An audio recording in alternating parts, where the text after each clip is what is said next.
sword fighter, a dragon whisperer, and the greatest Viking hero that ever lived. But Hiccup's memoirs look back to when he was a very ordinary boy, and finding it hard to be a hero. In this third volume, Hiccup is captured by the Romans and pays his first terrifying visit to the gladiatorial arena. Please note, the Dark Ages were so very, very dark, it is sometimes difficult to separate fact from fiction.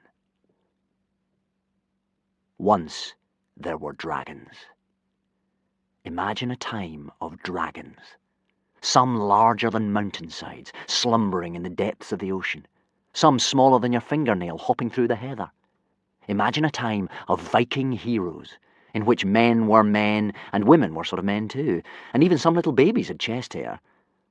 And now imagine that you were a boy called Hiccup Horrendous Haddock III, not yet 12 years old, and not yet turning out to be the kind of hero his father would have liked him to be. That boy, of course, was really me. But the boy I was then seems so far away to me now that I shall tell this story almost as if he were a stranger. So, imagine that instead of being me, this stranger, this hero in waiting, is you. You are small. You have red hair. You don't realise it yet, but you are about to set out on the most alarming episode of your life so far. When you are an old man like I am, you will call it my first encounter with the Roman Empire. And even at this distance in time, it will still cause your old wrinkled arms to prickle with goosebumps as you remember the perils and dangers of that terrifying adventure.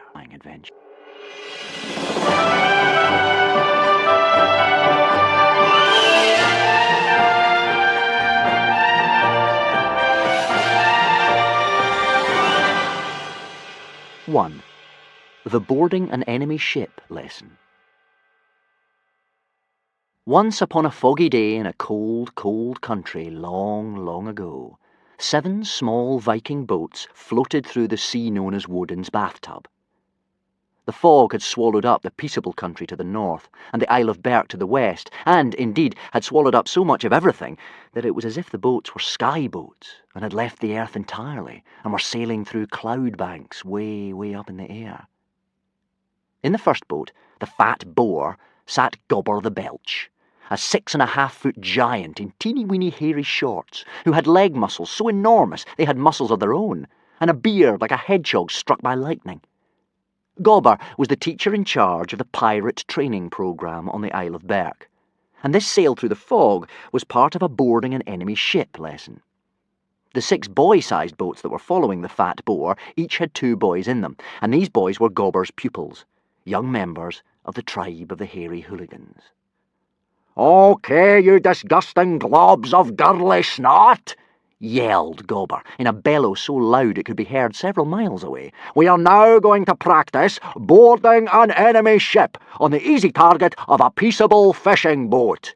Can anyone remember the first rule of ambush?" "Take the enemy by surprise, sir," shouted out Snot-Face Snotlout, a tall, unpleasantly smug-looking boy with gigantic nostrils and the beginnings of a small moustache. "Very good, Snotlout," purred Gobber the Belch. And he continued at full volume, "In a fog this thick, your victim ship will not have a chance of seeing you coming." "They can hear us, though," thought Hiccup Horrendous Haddock III, gloomily trying to peer through the fog. Unless, of course, we have the luck to stumble across some completely deaf, peaceable fisherman. Hiccup Horrendous Haddock III is, rather surprisingly, the hero of this story.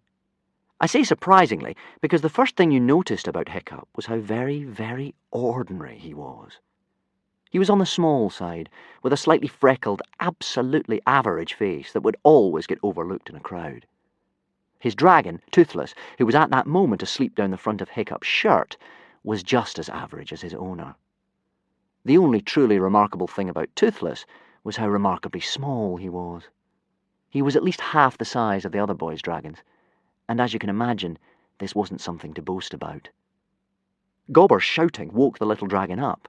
He poked his nose out of the neck of Hiccup's tunic. What's happening?" he asked sleepily in Dragonese. Dragons spoke Dragonese. Only Hiccup could understand this fascinating language. "Oh, nothing unusual," Hiccup whispered back, scratching Toothless behind the horns. He loved that. Gobber is shouting, Snotlout is showing off, and we're all out here floating in the fog and the cold when we could be tucked up in front of a roasting fire. You can go back to sleep if you like. Toothless chuckled. You, the Vikings, are as mad as mackerel, he said. We'll wake Toothless up when it's lunchtime. And he burrowed back down to the nice warm spot just next to Hiccup's left armpit and closed his eyes again. Hiccup was sharing his boat with his best friend Fishlegs, who was even skinnier than Hiccup and looked a lot like a daddy longlegs with asthma and a squint. Fishlegs put his hand up in the air. It's all very well that they can't see us coming, sir, he pointed out, logically, but how are we going to see them so we can board them in the first place?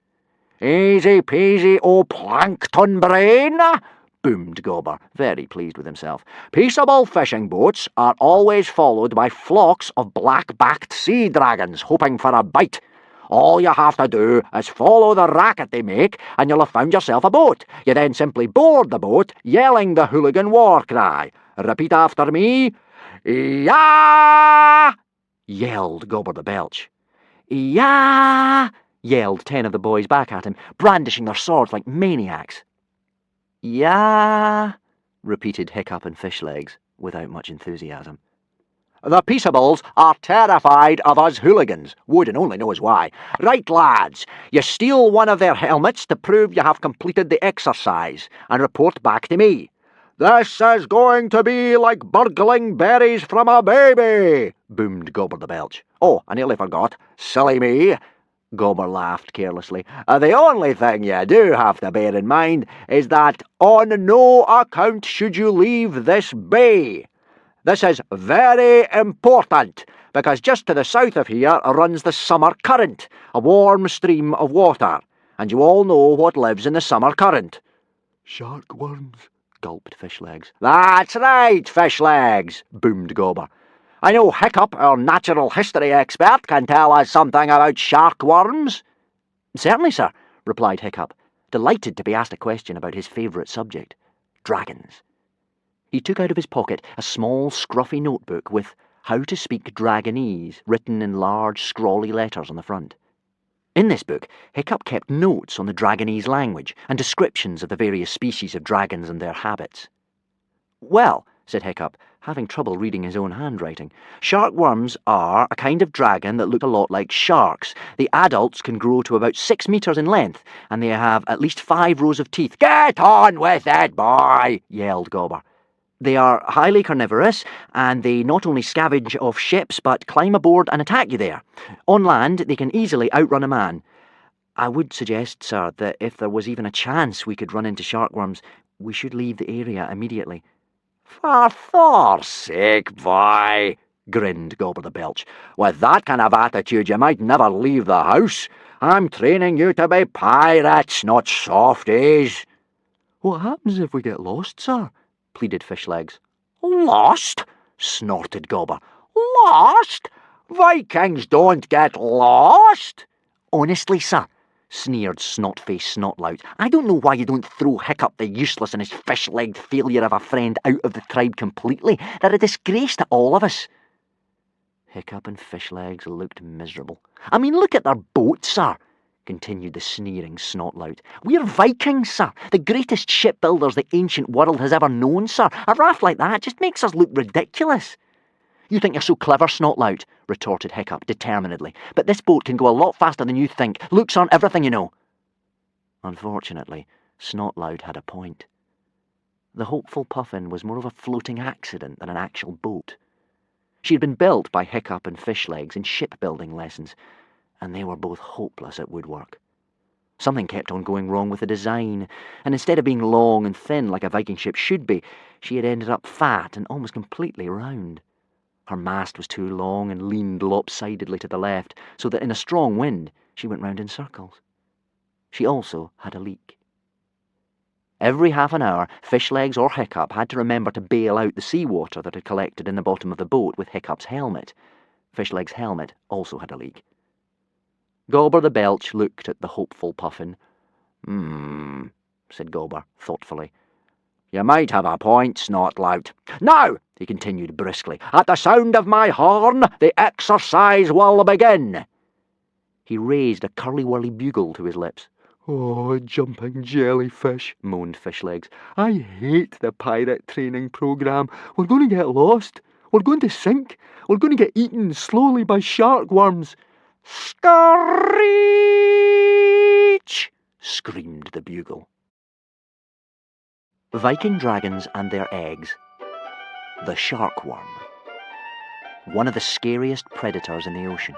You are not safe either in the water or out, for the shark worm has thick, muscly alligator legs that allow it to climb on board ship to kill. Statistics. Colours: black, green, grey. Armed with serrated fangs, claws, etc. Score 9. Radar: absolutely. Score 8. Poison: none. Score 0. Hunting ability: unbelievable on sea and land. Score 10.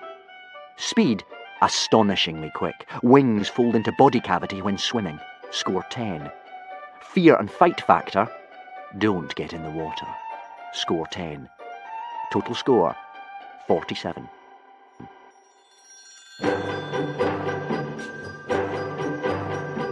Two. Shark worms. Just as the sound of the bugle died away, the fog lifted for a second, giving a glimpse of the entire bay.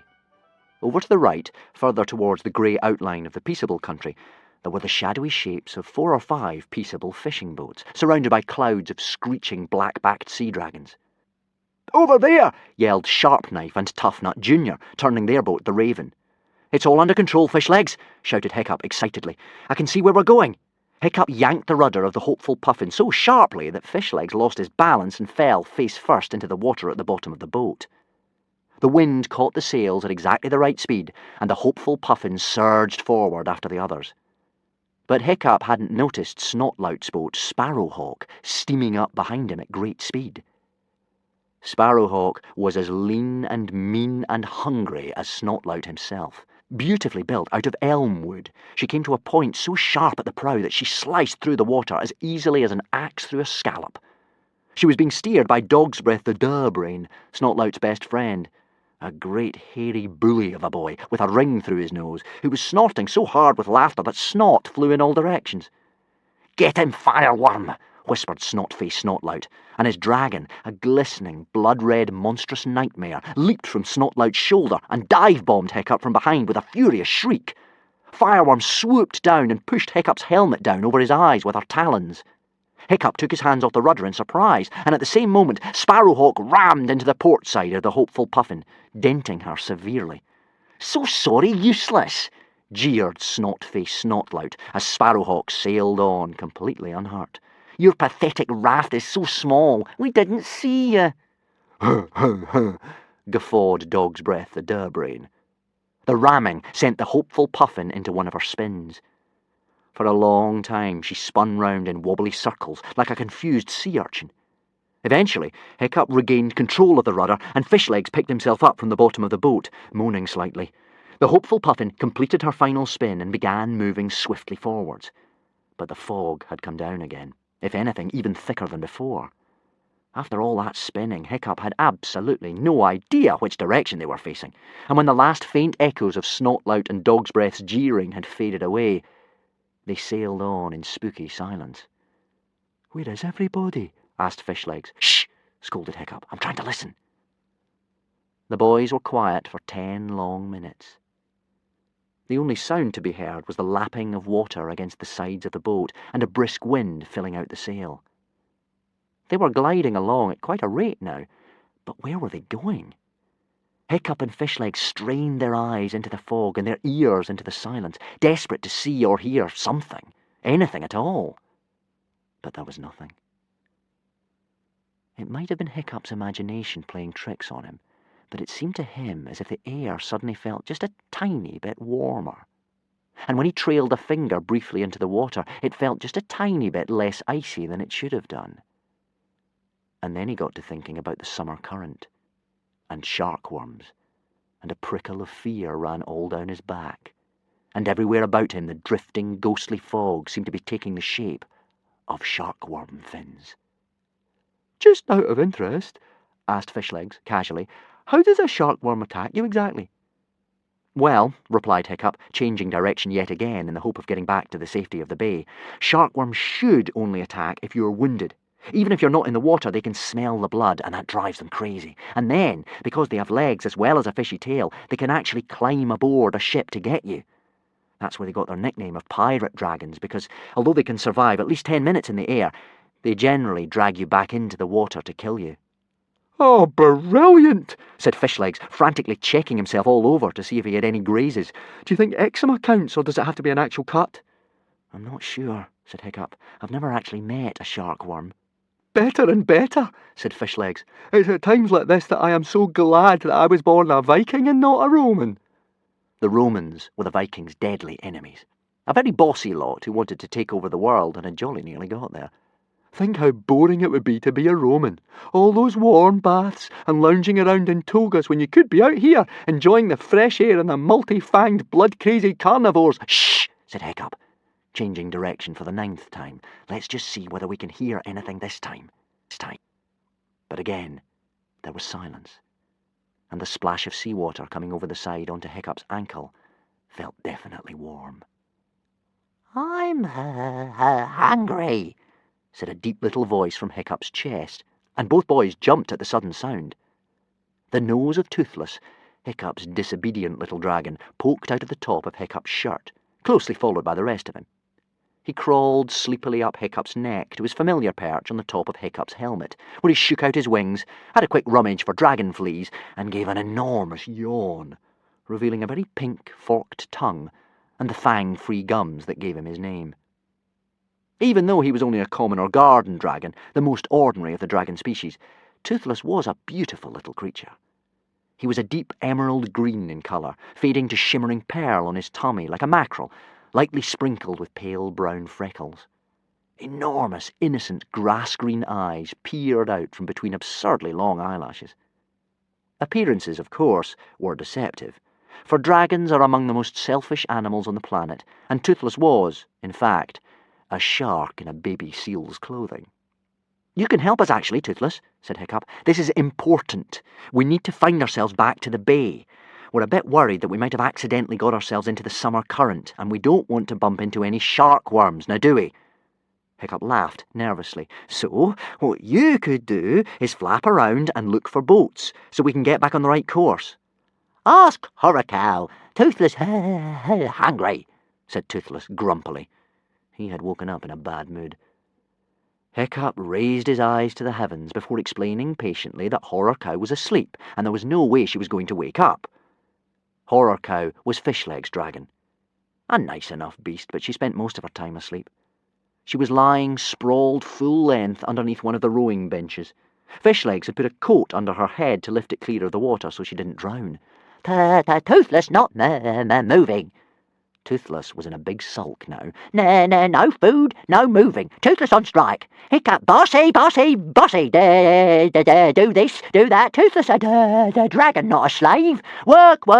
That's all you make poor Toothless do. Toothless, you have been asleep since breakfast, protested Hiccup, and that's the most unfair thing I have ever heard. I wait on you hand and foot. You know I do. I feed you constantly. I tell you jokes. I carry you everywhere. Toothless has weak wings, said Toothless pathetically. You woke me up 4 times last night. Toothless had a nightmare. Toothless opened his big green eyes even wider. Great, big, fat, horrible humans with big teeth, chasing poor Toothless all through his bed. Want to get Toothless because Toothless is so special. You wanted oysters, howled Hiccup. Oysters at 3 o'clock in the morning. Oysters good for nightmares, protested Toothless.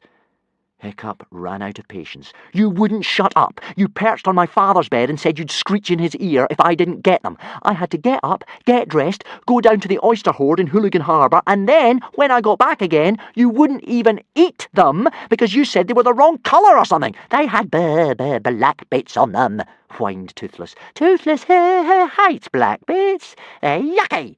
Oh, don't be such a big baby, Toothless, snapped Hiccup. It was only bits of seaweed, and even when I picked them all off, you still wouldn't eat them. I hate to interrupt, said Fishlegs, nervously. "But I'm pretty certain I saw the fin of a shark worm over there." But Toothless and Hiccup were so cross they didn't even hear. They were nose to nose, eyeballing each other. Toothless had puffed up to nearly twice his normal size and had turned an unpleasant mustardy red colour. Hiccup had forgotten. You shouldn't really look a dragon in the eye for too long because their gaze is hypnotic, and he was starting to feel dizzy. But he was so angry, he didn't care. This dragon had gone too far this time. Hiccup had had enough.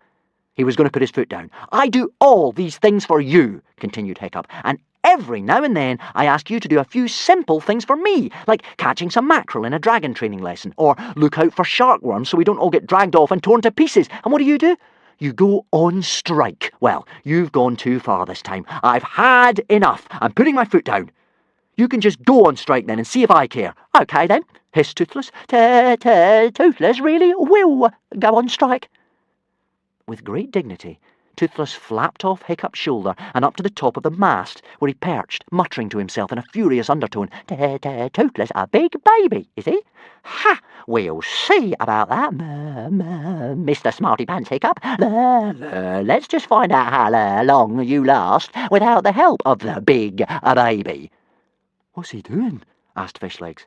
Fishlegs didn't speak Dragonese, so he wasn't sure what was going on. "Is he listening out for boats so we can get back to the bay?" No, admitted Hiccup, whose head was still spinning after the staring contest with Toothless. "We had a bit of a row and he's gone on strike." "But I've had it up to here with that dragon. He's pushed me too far too often. I am drawing a line in the mud." "Oh, for Thor's sake!" Fishlegs exploded. "We haven't got time for that now. Look!" Hiccup's eyes finally swam back into focus. He looked. The fog had shifted around, making it difficult to see, but for a moment Hiccup thought he might have glimpsed a black fin, with the jagged edge that made it clear that this was the fin of a shark worm, rather than that of its less dangerous relative, the ordinary shark. "I don't think that was a shark worm, you know, Fishlegs," said Hiccup, uncertainly. "I think it's just the fog playing tricks on our eyes." But Fishlegs wasn't taking any chances. He tried to shake Horrorcow awake, but the little reptile only snored all the harder. "We need Toothless," panicked Fishlegs. "For Thor's sake, do something. Apologise. Promise him something large that he can eat." "You could be right," admitted Hiccup. "OK, Toothless," he called up. Through the fog, he could just see the dragon on strike perched on top of the swaying mast. "I apologise. We need you. If you fly down and help, I'll give you all my supper for the next 3 weeks. 60 seconds, said Toothless to himself with satisfaction. 60 seconds and I need Toothless again. Not listening, he sang down, examining his talons. Hiccup, not need the help of a big baby. Honestly, I think we're sort of okay, said Hiccup, squinting at the seas around them. I can't see anything now, and sharkworms really are only supposed to attack if somebody has an open wound. Fishlegs was too panicked to hear what Hiccup was saying. He started yelling up the mast. Toothless! Not listening, not listening, Toothless called back with his wings over his ears. Fishlegs shut his eyes in the hope this wasn't really happening, and then he opened them again. Listen, he hissed with frantic relief. Can you hear what I can hear? Sea dragons. Hiccup sat very still, and there it was. A very faint noise of dragons shrieking. A peaceable fishing boat, said Fishlegs joyfully. Just in time too. This is our lucky day. He grabbed the rudder off Hiccup and swung it hard around to face in the direction of the noise. Come on, come on. Fishlegs urged the hopeful Puffin as the wind caught her sails and took her swiftly forwards. And please, don't start turning round in circles. To Fishlegs' relief, the noise of screaming dragons grew louder and louder, and the grey, shadowy shape of an enormous boat loomed at them out of the fog. It was a far, far larger boat than Hiccup was expecting. Surely peaceable fishing boats didn't normally have 3 layers of oars. And the sound the dragons were making was also unusual. Those dragons aren't hungry. They're angry, said Hiccup slowly. Who cares? Shrieked Fishlegs, grabbing a grappling hook that was on a rope attached to the prow of the hopeful Puffin. He threw it so that it caught perfectly over the rim of the larger boat and held. Fishlegs was not a great athlete. He had tried this countless times in boarding an enemy ship lessons and had never managed to throw it successfully before. In fact, several times he had nearly knocked himself out in the process. Which just goes to show, it's amazing what a person can do when he feels he is in deadly mortal danger. "Hang on a second, Fishlegs," warned Hiccup. "We have to keep our heads here. We haven't definitely seen a sharkworm yet, have we? And those dragons are screaming the most awful things in Dragonese." But Fishlegs was in too much of a twitter of terror to listen to Hiccup. "Have you forgotten? We're supposed to be boarding a peaceable fishing boat right now," he scolded. "Remember boarding an enemy ship lessons? Remember Gobber? Big chap, bad breath, muscles like bashy balls. He is going to kill us if we don't come back with a peaceable helmet, right? Although, of course, it's a fascinating question whether or not that was a deadly man-eating sharkworm or just a trick of the eyes. I really don't feel like staying here and discussing it somehow." Fishlegs started climbing the rope. Again, Fishlegs was normally hopeless at rope climbing, but this time he was up that rope as quick as a short-winged squirrel serpent scrambling up a tree. Hiccup hopped nervously from one foot to another, listening to the furiously angry dragon shrieking from the enormous ship towering above him. He couldn't let Fishlegs board the ship alone. Hiccup said a quick prayer to Woden, put his hands up on the rope, and began to squirm up after his friend. "Here goes," muttered Fishlegs as he reached the top of the rope and prepared to climb over the edge and into the boat. He pulled out his sword with one trembling hand. "Remember, they're only fishermen. They're scared silly by hooligans," he reminded himself. "What was it Gobber said to say when we went over the top? Oh, I know. That stupid hooligan war cry. Yeah." "Wait!" whispered Hiccup, frantically scrambling up behind him. "Don't do anything rash!" But it was too late. Hiccup reached the top, and Fishlegs threw himself over the side, screaming, "Yeah!" at the top of his voice. Gobber really would have been proud of him. Fishlegs landed on the deck, swinging his sword around his head in his most menacing and barbaric fashion, expecting to be faced by 2 or 3 terrified, peaceable fishermen. Instead of which, 350 of Rome's finest soldiers, heavily armed with the latest in modern weaponry, swivelled round to look at him. "Oh, brother," whispered Hiccup to himself, still swinging from the rope and peering over the rim of the boat. "So much for this being our lucky day, lucky."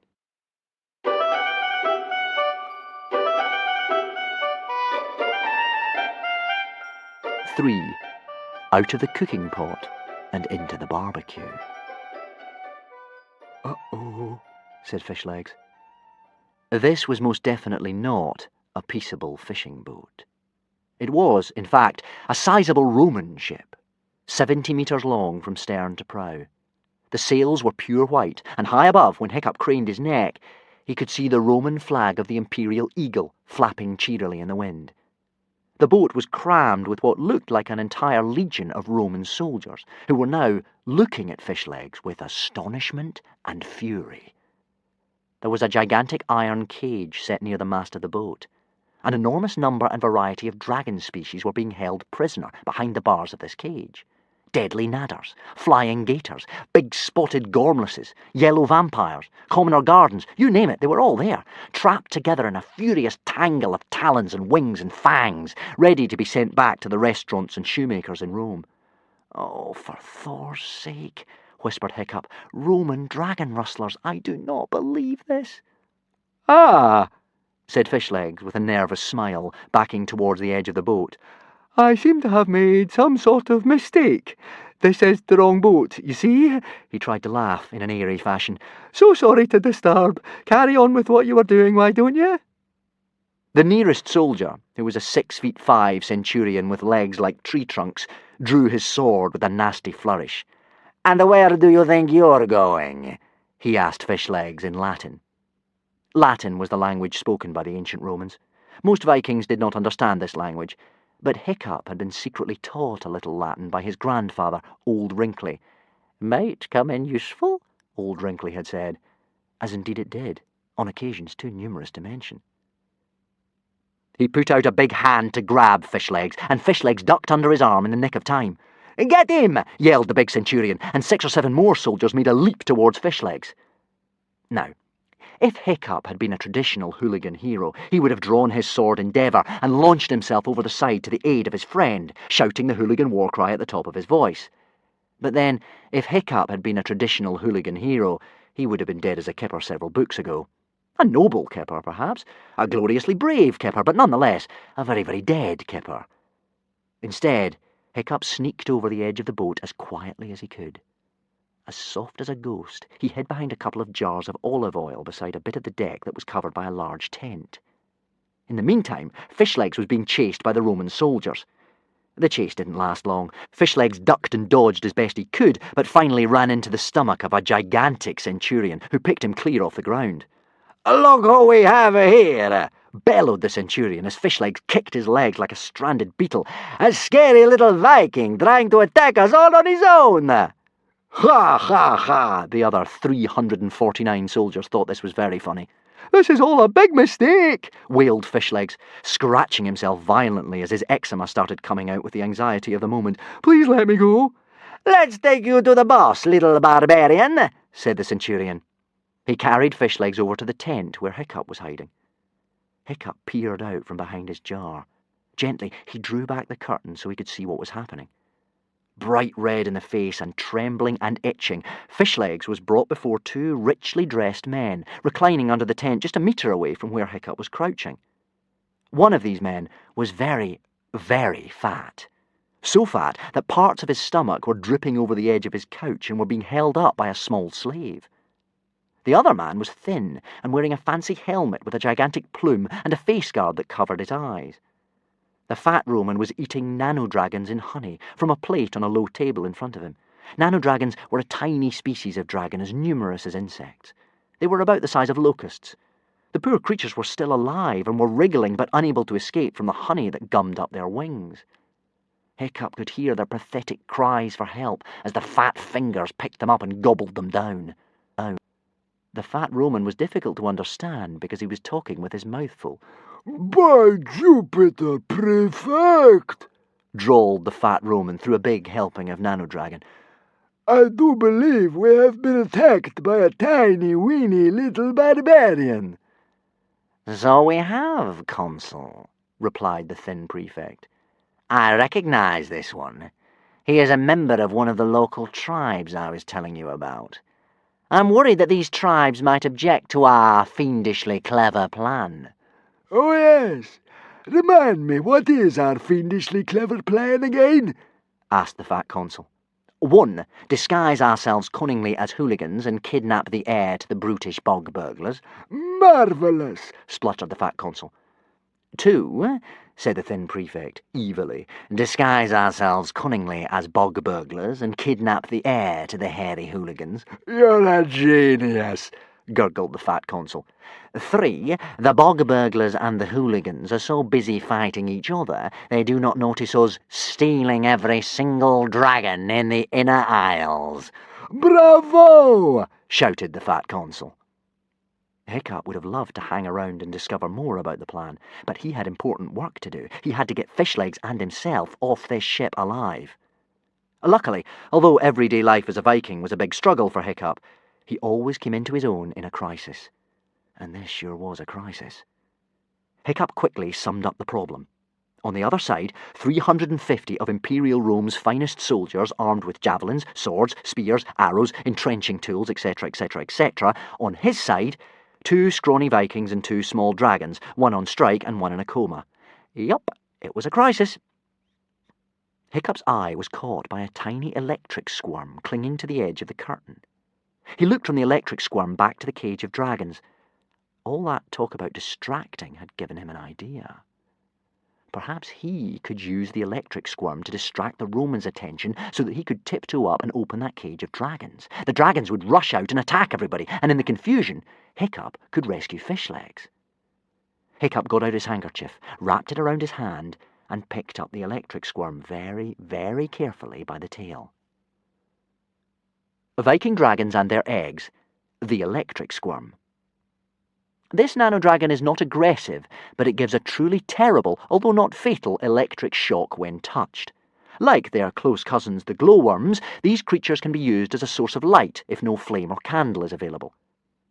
Statistics. Colours, transparent. Size, very small. Poison, none, score 0. Radar, none, score 0. Armed with electricity, score 8. Defence, Electricity, score 8. Speed, quite nippy, score 5. Fear and fight factor, harmless if picked up by tail. Horny tail does not conduct electricity. Score 5. Total score, 26. As its name suggests, the electric squirm gives a truly terrible electric shock if you touch it in the wrong place. The tail is fine, because it is made of some sort of horny material that does not conduct electricity, but every other part of its body is likely to electrocute you. Hiccup dropped to his hands and knees and softly pushed aside the curtains of the canopy. The thin prefect and the fat consul were still deep in conversation. The fat consul had nearly finished his nano-dragons in honey. There was only one nano-dragon left on the plate, struggling to escape. No one was looking at it. The two men were far too busy talking. Hiccup crawled forwards, reached up, and removed the nano-dragon, putting it in his pocket. At least he had saved one of the poor creatures. He replaced the nano-dragon with the electric squirm, which was almost exactly the same size. Hiccup then crept away towards the cage of dragons. Still talking, the fat consul reached out with one fat hand to grab another portion of nano-dragon. His porky fingers scrabbled around in the honey for the final juicy morsel, and closed around the stomach of the electric squirm. All 38 stone of the fat consul soared quite 1 metre in the air. His hair stuck up and out like a hedgehog, sparks flew out of his ears, and his great blubbering mounds of flesh lit up with a strange blue light, and quivered and shivered and wobbled and jiggled hysterically like a truly gigantic pink jelly that had been struck by lightning. A few seconds later, he fell to earth again. His toga turned to ashes around him, and the vast flabby acres of his enormous stomach went on wobbling for the next 10 minutes. While everybody's attention was being drawn to the fat consul doing a one-man impression of the Northern Lights, Hiccup quietly lifted the wooden bar of the dragon's cage. The next moment, there was pandemonium aboard the deck of the Roman ship as the dragons poured out in a furious, shrieking, snapping and flaming river of beaks and wings and talons and tails, attacking the Romans, setting fire to the sails and causing no end of damage. The thin prefect climbed on top of his couch in order to have a better view of what was happening. "Hiccup," he said to himself, under his breath. "This is the work of Hiccup Horrendous Haddock III, or I am a freshwater crayfish, which I'm not, of course. Well, I'll flush you out of your hiding place, my fine fellow, you see if I don't. Centurion!" This command was directed at the Roman soldier who was still holding fish legs upside down by his left ankle. "Prepare to execute the prisoner." The centurion drew his sword with a flourish and swung it up over his head. "Hiccup!" screamed Fishlegs, absolutely terrified. This was not part of Hiccup's plan. "Toothless!" screamed Hiccup. Hiccup.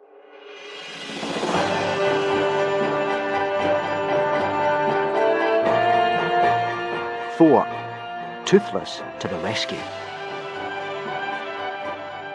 Toothless had spent the last 10 minutes muttering to himself at the top of the mast. At first he was so full of self-pity he had no time to worry about what was happening to his masters. "Nobody loved the Toothless," he said to himself. But then the noises from the Roman ship got louder, and the boys did not reappear, and he started to get worried. When he heard Hiccup's yell for help, the little dragon called off his strike. He zoomed off his perch and flew to the ship, and even from the height he was flying, his sharp little eyes immediately spotted that way down below on the deck there was a large Roman centurion who was holding Fishlegs by the leg. The centurion was about to execute Fishlegs with his sword. Toothless folded his wings back and went into a dive, just as he might do if he were hunting mackerel or herring. His target was the centurion's head, and by the time he reached it he was going so fast he was a little dragon blur. He tore into the helmet, sending feathers from the plume flying in all directions, and bit and scratched as hard as he could. The centurion let out a yell of surprise and rage. For a moment he was knocked off balance, but he recovered when he realised his attacker was only a very small dragon. Fishlegs swung desperately from side to side, trying to break free, but the centurion was made of tough stuff. He tightened his grip on Fishlegs' ankle and swung his sword around, trying to hit Toothless with it. So Hiccup grabbed a passing slither fang and shoved it up the centurion's tunic. The centurion let out a bellow and dropped Fishlegs.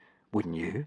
A slitherfang in the knickers is no laughing matter. The centurion hopped from foot to foot, clutching his bottom and squealing like a pig as he tried to catch hold of the nibbling, wriggling, scratching slitherfang in his underwear. "Let's get out of here!" howled Hiccup, hauling Fishlegs to his feet. He also picked up a Roman helmet that was lying on the deck nearby. They were going to have some explaining to do to Gobber when they got back, and this might help. All around them there was chaos, with dragons attacking Romans and Romans attacking dragons and trying to put out the fires the dragons were making. Hearts racing as fast as rabbits, panting and stumbling, Hiccup and Fishlegs ran as fast as they could to the spot where they had boarded the ship. The rope was still in place. The hopeful Puffin would be waiting down below on the other side. Fishlegs got to the edge first and scrambled over. Hiccup was only a few steps away from him when a hand grabbed the back of his tunic, ripping out his pocket. Hiccup's book, How to Speak Dragonese, fell onto the deck. Hiccup stopped to reach down and pick it up, and came face to face with the glitteringly triumphant eyes of the thin prefect through the iron visor of his helmet. Hiccup's heart turned to ice. The prefect was holding on to the other end of the book. "Aha!" spat the thin prefect. They both pulled. "Let go!" hissed the thin prefect. "You can't win, you know. This is mine now." Hiccup could have let go, but this was his book after all, and despite his terror, some deep, indignant rage made him hang on strongly until something sharp and iron shot out from beneath the thin prefect's cloak and cut into the back of Hiccup's hand. Hiccup screamed and jumped backwards. The book split in two, and before the thin prefect could pull himself together and catch hold of him again, Hiccup scrambled away and over the edge of the ship. There wasn't even time to climb back down the rope. Hiccup swung from it and then let go, crashing onto the deck of the hopeful Puffin some way below. Fishlegs cut the rope that tied them to the ship, and their little boat was pulled away so swiftly by the current that she went into one of her spins. "Where's Toothless?" asked Hiccup. Toothless had been held up. His foot was caught in the Centurion's chin strap, and for a moment they were tied together, and Toothless had quite a bumpy ride because the Centurion was jumping up and down like an octopus with chicken pox as he tried to get rid of the slitherfang in his knickers. Toothless finally snapped the chin strap with his hard little gums, and to Hiccup's relief, as the hopeful Puffin twirled around for the 5th time, looking for all the world as if she was dancing, Toothless came screeching up to the edge of the ship towards them at the speed of a flying arrow. "Oh, thank Thor!" Hiccup exclaimed joyfully. But one minute Toothless was flying through the air like a stormy petrel in a hurry. The next, a net weighted with stones appeared out of nowhere, wrapped itself round the little dragon in mid-air, and brought him back down onto the deck of the Roman ship as if struck by a spear. "Toothless!" cried Hiccup. Two figures appeared over the edge of the ship. One was the thin prefect, holding half of the How to Speak Dragonese book. The other was a Roman soldier. In one hand he held a trident, in the other he held a net. And within that net, struggling and biting and turning wild somersaults in his desperation to be free, was Toothless. The hopeful Puffin made another crazy turn, and Hiccup gazed at his captured dragon in despair until the Roman ship was swallowed up by the fog, and Hiccup could see him no more.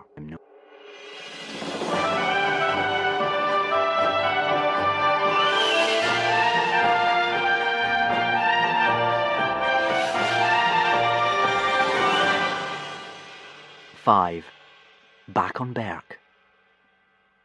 By the time the hopeful Puffin had stopped turning round in circles, the fog had started to lift a little.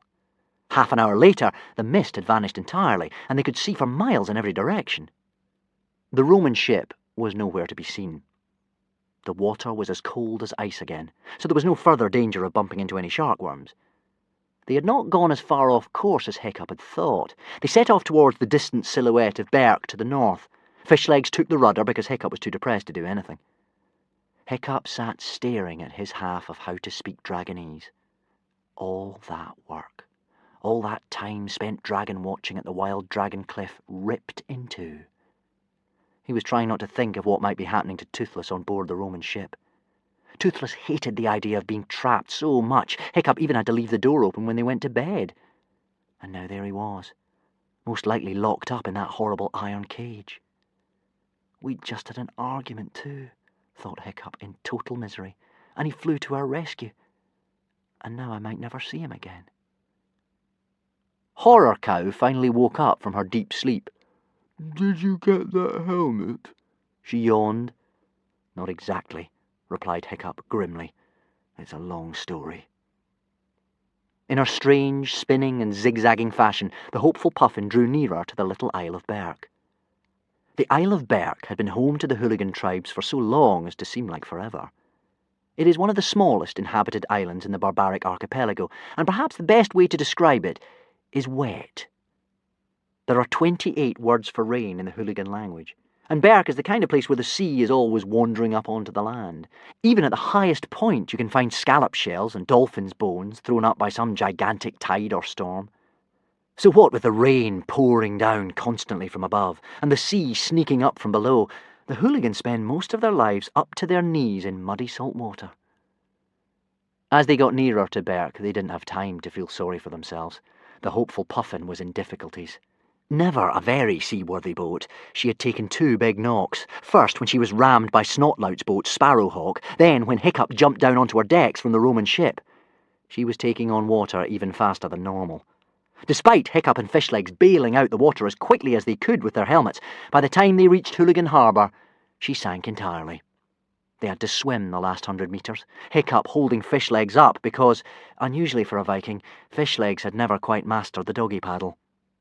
To make matters worse, Gobber was standing on the harbour wall watching them come in, arms folded, brows as low as Thor's thunderclouds. When the hopeful Puffin disappeared beneath the water, he looked as if he might explode. "It hasn't been a very successful day, has it?" moaned Fishlegs as they struggled out of the sea and onto the rocks. "At least we didn't meet any shark-worms after all." "I'm not sure there ever were any shark-worms," said Hiccup through gritted teeth. He looked back sadly at the 3 circles of ripples and bubbles that were all that remained of the hopeful Puffin. She had never been the most beautiful of boats, but to him she was the best. Slipping and sliding on the seaweedy rocks, they clambered reluctantly towards Gobber and stood before him, soaking wet, heads bowed. Fishlegs timidly offered him the Roman helmet. Gobber was not amused. "What?" he bellowed, pointing furiously at the Roman helmet. "What in the name of Woden is this?"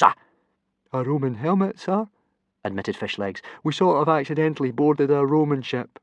By mistake. We got lost, you see." "You got lost?" boomed Gobber, not believing his ears. "Vikings don't get lost! And how could you possibly board a Roman ship by mistake? A Roman ship doesn't look anything like a peaceable fishing boat." "Yes, I know, sir," stammered Fishlegs, "but we thought there were these shark-worms, you see." "And where?" Gobber interrupted Fishlegs, his voice dangerously calm. "Where is your boat?" "Ah, yes, well," said Fishlegs miserably. "The boat sort of sank, sir." "The boat sort of sank?" roared Gobber. "You call yourselves Vikings and you sort of sink your own boat on a perfectly calm day 200 metres from your own island? What kind of hooligans are you anyway? You can't build boats, you can't train dragons, Fishlegs here can't even swim." "Salt water brings out my eczema," mumbled Fishlegs. "You're supposed to be a pirate," howled Gobber. "As it is, you are the most useless, miserable, pathetic excuses for tadpole poos I have ever met in my entire life. I am lost for words." Despite being lost for words, Gobber yelled at them for the next 10 minutes. Telling them they were a disgrace to their tribe and the worst recruits he had ever had. He put them on limpet rations for the next 3 weeks and said the next time anything like this happened they would be expelled from the programme. At home, it wasn't much better. During supper, Hiccup explained to his father about the unfortunate accident of boarding the Roman galley by mistake, and about the kidnapping of Toothless, and how the prefect had got hold of half of How to Speak Dragonese, and how Stoic really should send a war party to rescue Toothless and the book. Hiccup showed the sad remains of How to Speak Dragonese and the Roman helmet to his father to prove the story was genuine. Said Stoic, thoughtfully. Stoic was a great giant of a man, with enough red haystacky beard and barrels of belly to kit out at least 2 decent-sized Viking chieftains. He wasn't really concentrating, because he was reading Hiccup's pirate training report, which was the worst report he had ever read. Thumbnails of Thor, he was thinking. How can anybody get -4 for advanced rudery? And nothing at all for beginner burping and hammer-throwing studies, which had been Stoic's favourite subjects when he was a boy. Berk Pirate Training Program Report Card. Name of child, Hiccup Horrendous Haddock III. Subject, beginner burping. Hiccup cannot get up the necessary wind to do well in this subject. 0 out of 10, gobber. Frightening foreigners. Must stop speaking in impeccable French and work on his yelling. 1 out of 10, gobber. Advanced rudery. Minus 4 out of 10, gobber. Hammer throwing studies. Might improve when he can actually pick up the hammer.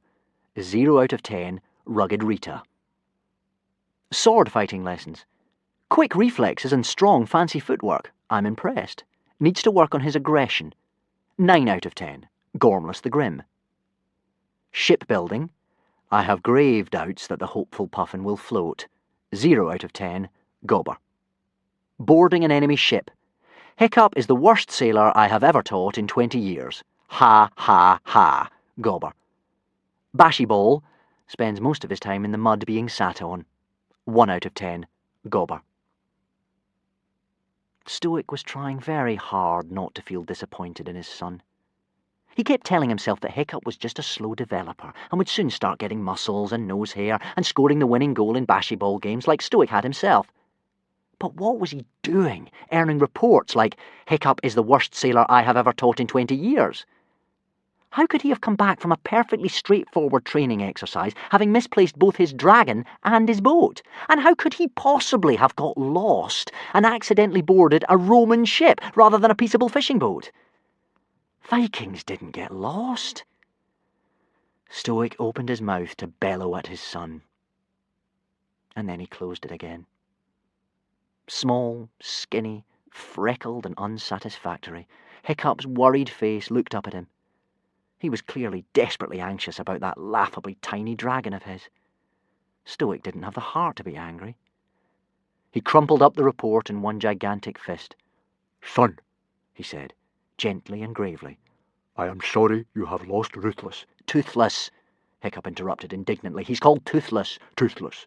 Stoic corrected himself hurriedly. But I am about to tell you something very important. Stoic took Hiccup by the shoulders and looked him in the eyes. You, he said, solemnly, are the son of a chief. You have lost your pet, but you must be brave. You must be a man about this. There will be other dragons. Not like Toothless, objected Hiccup in distress. That dragon trusted me and I let him down. Silence, said Stoic sternly. What does a chief feel, son? A chief feels no pain, replied Hiccup obediently. But father, Stoic was just getting into his stride. A chief feels no pain. A chief feels no fear. A chief must be above mere weak personal feelings. There is no question of putting together a war party to rescue your dragon. It would be a waste of our warriors' time. The Romans are probably halfway back to Rome by now, and they'll have turned Useless into a handbag. Toothless, corrected Hiccup again. And that's what I'm telling you, father. I overheard them talking, and I think they're not just passing through. Talking? Roared Stoic, his eyebrows lowering. What do you mean, talking?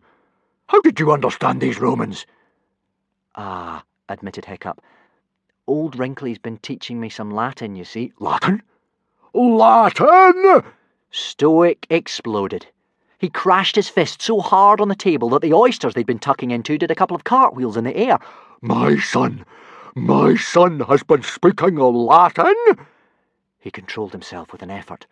Hooligans do not, I repeat, do not speak Latin.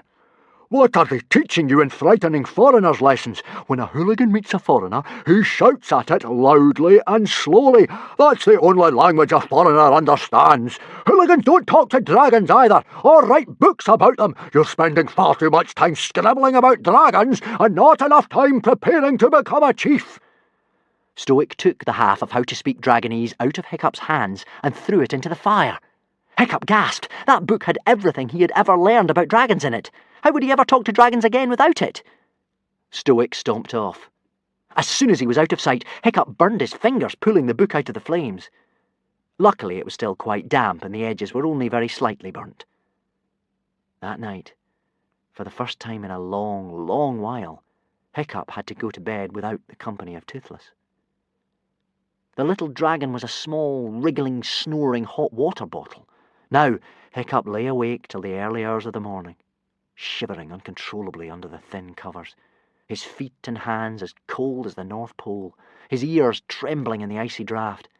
And when eventually he slipped in and out of a feverish sleep, the night dragons and the wind and the wolves seemed to be howling all together. "You've lost Toothless, lost him forever, lost Toothless, lost him forever and ever and ever," over and over and over again.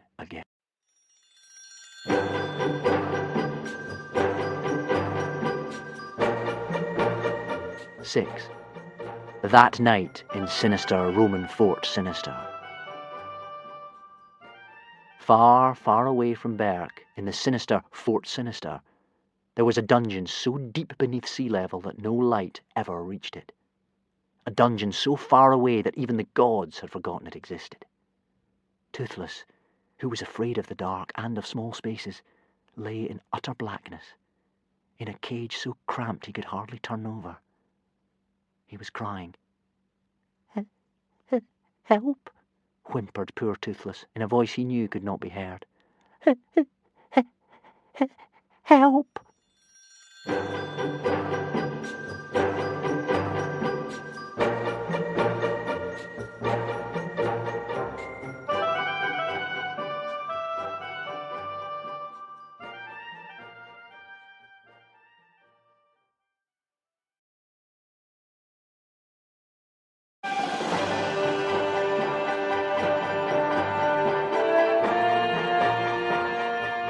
"7. The Nano Dragon." Hiccup woke very early. He had just been having a lovely dream about playing a tickling game with Toothless, and he woke up laughing.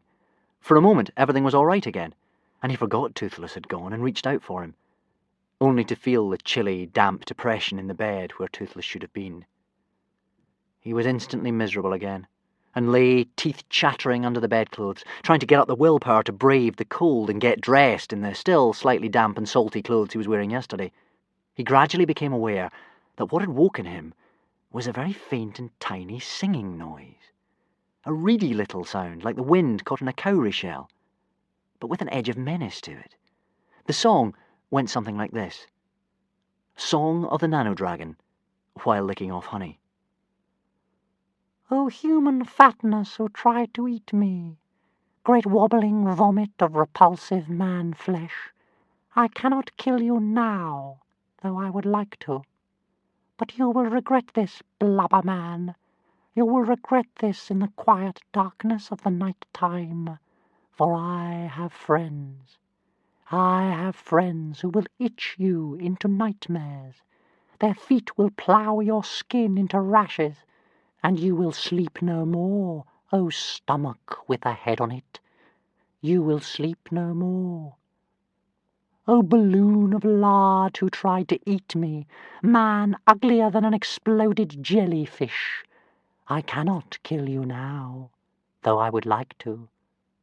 But I can wait, flesh dangler, I can wait, ticking in the corner like fate, and I have friends. I have friends who will crawl with me into your coffin, where you are lying, hoping for the quiet sleep of death, and we will eat you, O sad lump of man-meat, we will eat you." Where was the song coming from? Eventually, Hiccup realised the noise seemed to be sneaking out of the jacket he had worn the day before and left to dry on the back of a chair in front of the fire. And then he remembered the nano dragon he had replaced with the electric squirm and put in his pocket. Hiccup braced himself against the cold, jumped out of bed, dragged his clothes on, and approached the jacket.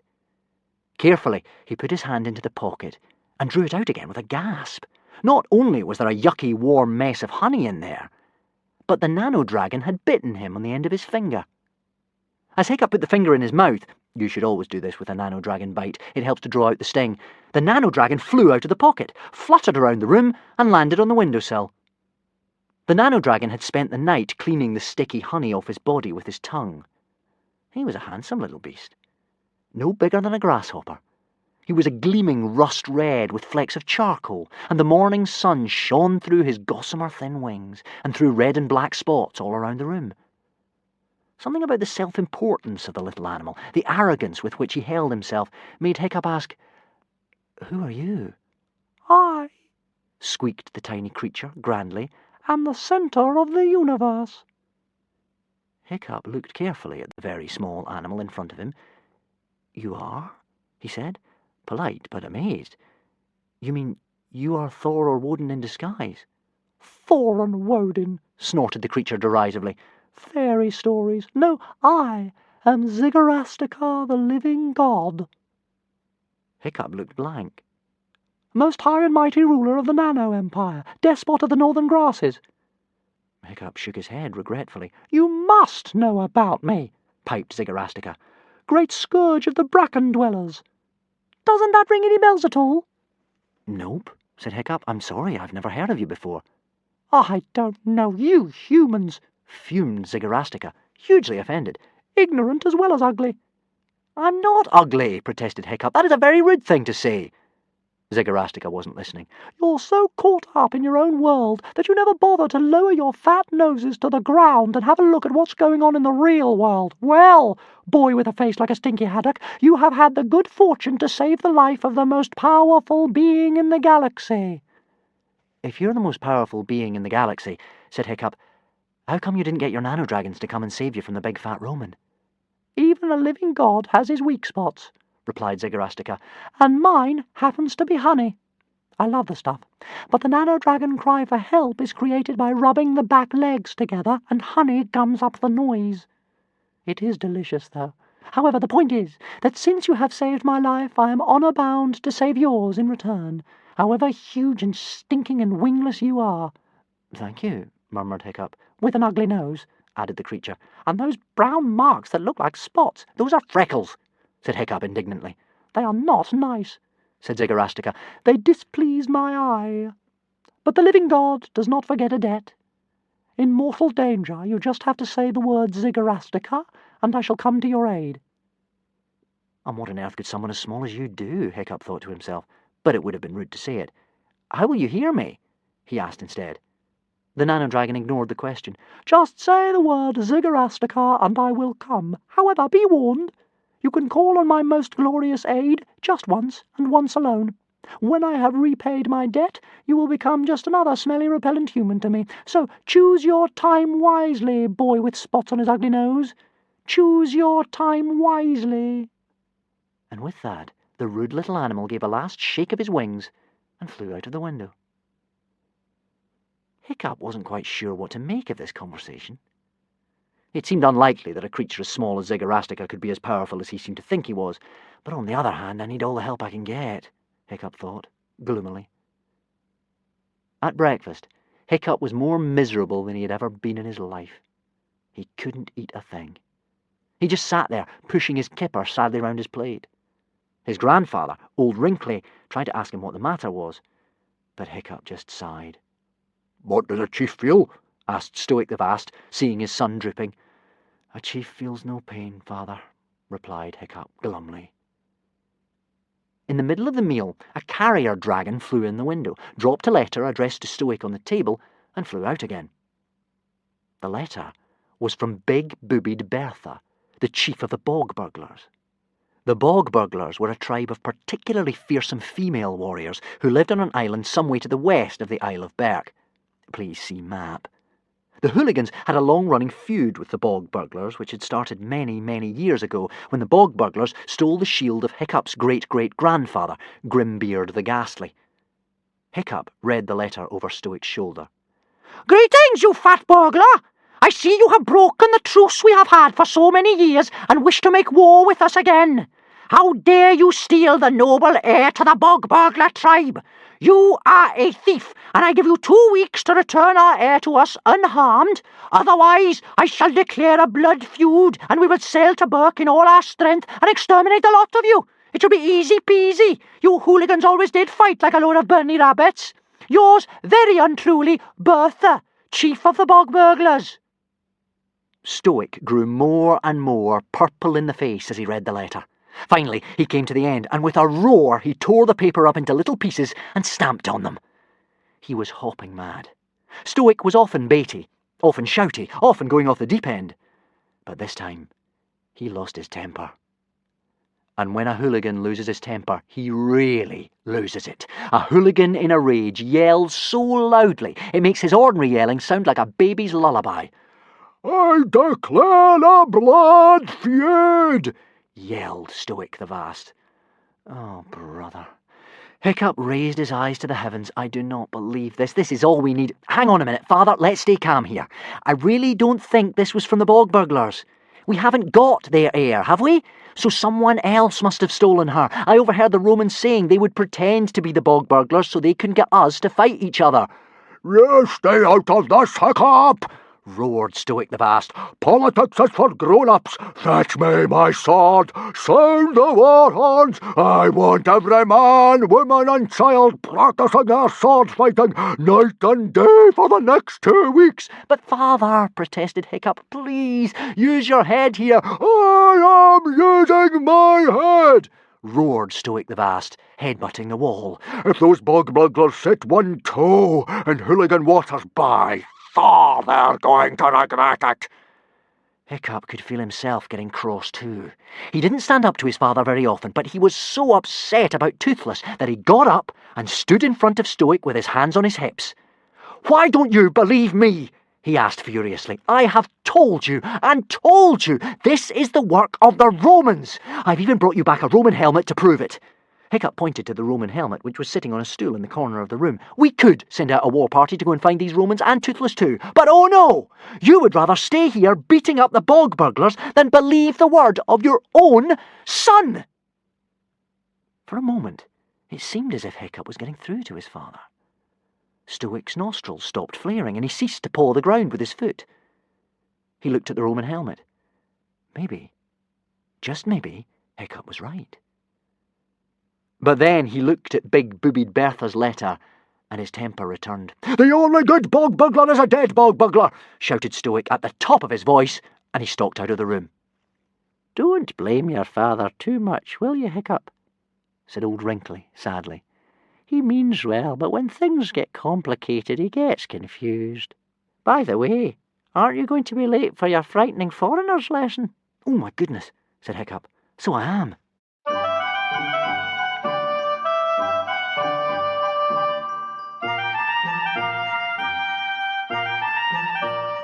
"8. The Frightening Foreigner's Lesson." It was a glorious, blue, breezy day, but Hiccup had no time to admire it. He ran as fast as he could towards the great hall where the Frightening Foreigner's Lesson was being held. Gobber hadn't arrived yet, so the young barbarians were making a gigantic racket. Sharp Knife and Tough Nut Jr. were having a sword fight in one corner. The boys' dragons were lying in front of the gigantic fire, snapping and snarling at each other. Snotlout and Dog's Breath the Durbrain were sitting on fish legs, while Fireworm set fire to a pile of fish legs' workbooks. "Why don't you pick on someone your own size, you brainless brutes?" snapped Hiccup at the bullies, putting out the fire with his jacket. "Thanks, Hiccup," panted Fishlegs. Well, drawled Snotlout, removing his knee from Fishleg's stomach and sauntering over to where Hiccup was sitting. "Some Vikings you two are. I hear you couldn't even tell the difference between a peaceable fishing boat and a 70-metre Roman ship. And you have got to be the first pirates ever to sink their own boat." "Ha ha ha ha," laughed all the other boys. "And most pathetic of all," jeered Snotlout, "you lost your ridiculous, fangless microbe of a dragon." "Some loss," sneered Fireworm, sharpening her claws on Hiccup's helmet with an acutely unpleasant scritching noise. "That creature was a disgrace to us green-blooded fire brothers of the snake." "Toothless was a fine dragon," said Hiccup, quietly, trying to keep his temper. "He was a hopeless dragon," mocked Snotlout. "Never mind, Hiccup. He'll make a much better Roman handbag." "You take that back, you snot-faced, snot-nosed, elephant-nostriled, bottom-brained bully!" yelled Hiccup. The door opened with a gigantic crash. "Excellent advanced rudery, Hiccup!" roared Gobber the Belch. "We'll make a Viking of you yet." "I hope you don't mind, sir," spat Snotlout, advancing on Hiccup with his fists raised and a nasty look in his eye, "if I just kill him for that one." "But I do mind," said Gobber. "This is a frightening foreigner's lesson, not a free-for-all. Sit down now, you horrible little excuses for Vikings!" The boys scrambled for their places on the floor at Gobber's feet. Even Snotlout knew better than to disobey Gobber, and he sat down too, muttering darkly to Hiccup that he would get in later. "This lesson is all about taking money with menaces," yelled Gobber. "Hiccup, warty-hog, stand up here in the front. Hiccup, I want you to be the hooligan invader and warty-hog to be the simple Gaulish farmer. What terrifying techniques can you use to get warty-hog's belongings?" Hiccup got to his feet, but he wasn't really concentrating. "Excusez-moi, mon brave," said Hiccup absent-mindedly. "Mais pouvez-vous me donner votre—" Warty-hog bashed him. "Oh, for Thor's sake, Hiccup!" exploded Gobber beatily. "I take back what I said a moment ago. Have I taught you nothing? Vikings don't talk in silly foreign languages. They yell, Hiccup, yell!" Gobber controlled himself with an effort. "Sit down, Hiccup. Snotlout. Show pathetic Hiccup how to perform this perfectly simple exercise." 2 seconds later, to great cheers of bravo from Gobber and the rest of the class, Snotlout had Warty-hog in a baggy-bum bear hug and was removing not only his money, but also his helmet, jacket and trousers. Gobber put his hands on his hips, threw back his huge hairy head until the horns on his helmet touched the wall behind him, and shouted with laughter. "You see, Hiccup," he bellowed in between great guffaws, "that's how to frighten a foreign—" The door flew open. 2 enormous masked kidnappers crashed into the room with yells that froze the blood and made the hairs on Hiccup's head stand up like the spines on a sea urchin. They were dressed in traditional bog burglar costume, but it was obvious to Hiccup that this was a couple of Roman soldiers in not very good disguise. For starters, bog burglar soldiers were always women. But these were clearly big, hairy, muscly men in dresses, with pig's bladders stuffed down their blouses instead of bosoms. The first kidnapper was holding a couple of double-headed axes the size of dinner plates, and he threw one of these as hard as he could in Gobber's direction. The axe flew through the air, missed Gobber's head by a hair's breadth, and pinned him to the wall by his beard. Gurgled Gobber, unable to move, and gazing at the shining blade less than a centimetre from his nose. "He who is moving, please, loses the head and the dragons also," yelled the first kidnapper, speaking very badly in Norse. Norse is the language all Vikings speak, and swinging the other axe around his head. Not a boy or a dragon moved. "Okay, dokie, please," continued the first kidnapper in a quieter voice. "Give us what we is wantings, and nobody she gets hurt. Which one of you lots is being the heir to the hairy hooligans?" Everyone was silent. "No make me get cross, please," warned the first kidnapper. "You no like her when she is cross," said the second one, fingering his axe lovingly. "Just tell me, who is being the heir to the hairy hooligans?" Nobody answered them, and now they started talking to each other in Latin. "Okay, Marcus," the first kidnapper said to the second kidnapper. "They're not telling, but the boss said the heir to the hairy hooligans is a weedy-looking kid. Which one is he, then?" The second kidnapper pointed at Hiccup. "It must be the one with the red hair," he said. "Look at him, he's got arms like spaghetti." "But what about the one with the face like a haddock?" objected the first kidnapper, indicating fish legs. "That's got to be the weediest-looking kid I've ever seen in my life." "Oh, he's a toughie," said the second kidnapper. "I think we have to take them both, just in case if we get it wrong, the boss will be cross, and you know what he's like when he's cross." So the second kidnapper picked up both Hiccup and fish legs and put them over his shoulders. "You must be doing countings to 1,000s before he was leaving this room," the first kidnapper warned the class of open-mouthed Viking boys. "Or we be killings these boys. You be telling your chief that the big booby the Bertha sends you her lovings and is giving you this letter." The kidnappers handed Warty-hog a piece of paper addressed to Stoic. Gobber the Belch had turned purple in the face. He was still stuck to the wall by his beard with the kidnapper's axe. A beard was a hooligan's pride and joy. The redder, the hairier, the tanglier, the better as far as the hooligans were concerned. It was a terrible insult to lay so much as a finger on another Viking's beard, let alone pin him to the wall with it. "Revenge!" bellowed Gobber, trying to pull himself free from the axe, but only succeeding in tearing out pieces of his precious beard. "Chief Stoic Navast will declare a blood feud on the bog burglars when he hears you have stolen his hair and ruined my beard." "These aren't bog burglars," warned Hiccup. "Bog burglars are always women. These aren't women. Look, that one's bosom just popped. These are Romans. Be sure and tell my father that—" The first kidnapper clapped a large hand over Hiccup's mouth. But he didn't need to. Gobber wasn't listening to Hiccup anyway. He had gone into a blood rage just like Stoic 10 minutes earlier. "The bog burglars will rue the day they dare to mess with the beard of Gobber the Belch. Make no mistake, I'm going to see the chief about this."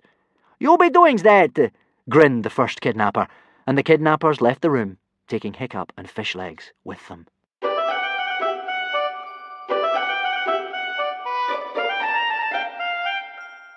9. Welcome to Fort Sinister.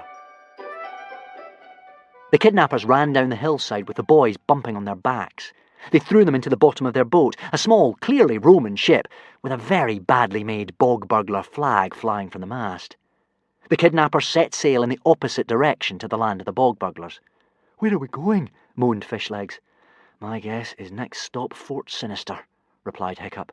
"Your witty French is right," sneered the first kidnapper, removing his false beard. "You are having the honour to be kidnapped by the glorious Empire of Rome, and we is taking you to the noble fortress of Sinister."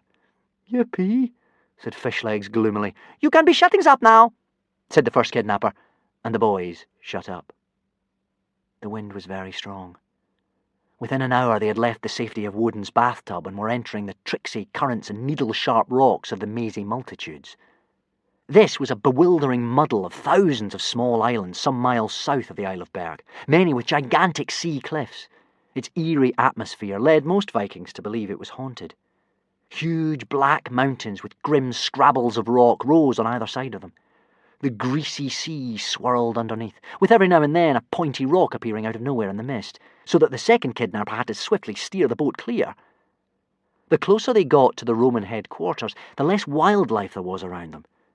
Woden's bathtub had been alive with dragons of all shapes and sizes, screaming and catcalling to each other and skimming across the waves, keeping an eye out for fish. Seals slumbered fatly on the rocks. Birds wheeled in the sky, zooming down on any morsels of fish that went astray during dragon fights. But as they neared the fort, the seas around them became a desert. Not a bird called, not a fish jumped. The reason for this was clear when they spotted 2 dead slitherhawks all tangled up in a gigantic net hanging from a cliff face. "And they call us barbarians," sniffed Fishlegs. Hiccup began to feel a bit sick, and then his heart skipped a beat. He could hear the sound of dragons screaming, the same noise that they had heard through the mist in Woden's bathtub. It was a sound that chilled the blood and frayed the nerves, like a sword being sharpened screechily on a stone. He swallowed hard. "I think we're about to meet the Romans," he said. Sure enough, the appalling hullabaloo of terrified and furious dragons grew louder and louder and louder. Then they rounded a corner, and there, before them, impossibly huge and spooky, stood Fort Sinister. Their mouths flopped open in astonishment. Vikings are used to fairly simple living conditions. A chief just has a larger hut than anybody else, so they had never seen anything the size of Fort Sinister before. The island of Sinister was surrounded by enormous black cliffs, plunging dizzily down to jagged rocks. On top of these cliffs, the Romans had built the biggest fort you could possibly imagine, covering the entire island. The wind shrieked through its awful towers and great, grim cages. The sea seeped through its iron gates and into its terrible dungeons. It was a fort as black and bleak as the rocks it was made out of. In the middle was the consul's palace, a gorgeous villa built around a central courtyard with an ornamental fountain. Next to the palace was an enormous wooden amphitheatre, and beyond that were the soldiers' barracks. Countless numbers of dragons were being held in 50 enormous iron cages, with no shelter from the wild wind and bitter cold of the inner isles. No wonder they were screaming. Beyond that were slaves' quarters and kitchens and exercise yards for the horses and training grounds for the gladiators and little temples for the gods and heated swimming baths for the consul and senior soldiers and stores of ammunition and gigantic equipment for breaking a barricade and field after field of crops. And this entire massive area was encircled by high wooden fences, with watchtowers manned by sentries every 100 metres. 4 enormous observation balloons sailed overhead. These balloons were powered by the flaming breath of a dragon kept in a cage just above the basket, and they were manned with more sentries, keeping a sharp eye out for escapees or invaders. "Wow," breathed Fishlegs at last. No wonder the Romans have conquered most of the world. It's just amazing they haven't conquered us. Yet, said Hiccup grimly, and what I'm worrying about is how on earth we're going to get out of here. The kidnapper sailed right up to the wooden entrance gates. These were in themselves impossibly huge, doors larger than some of the sea cliffs on Berg. As they neared, there were cries from the sentries in the watchtowers, and the great doors opened to let them in. They sailed through the open gates, right into the heart of the fortress, and the doors shutting behind them were like the closing of a shark's mouth. The second kidnapper gave the boys a glittering smile as they moored the boat. "We is welcoming you to Fort Sinister," he said.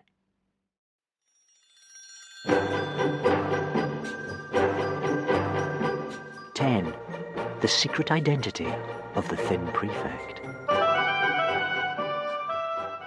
The kidnappers threw the boys over their shoulders again and strode through several large courtyards, busy with soldiers and cooks and horses and people selling things to each other.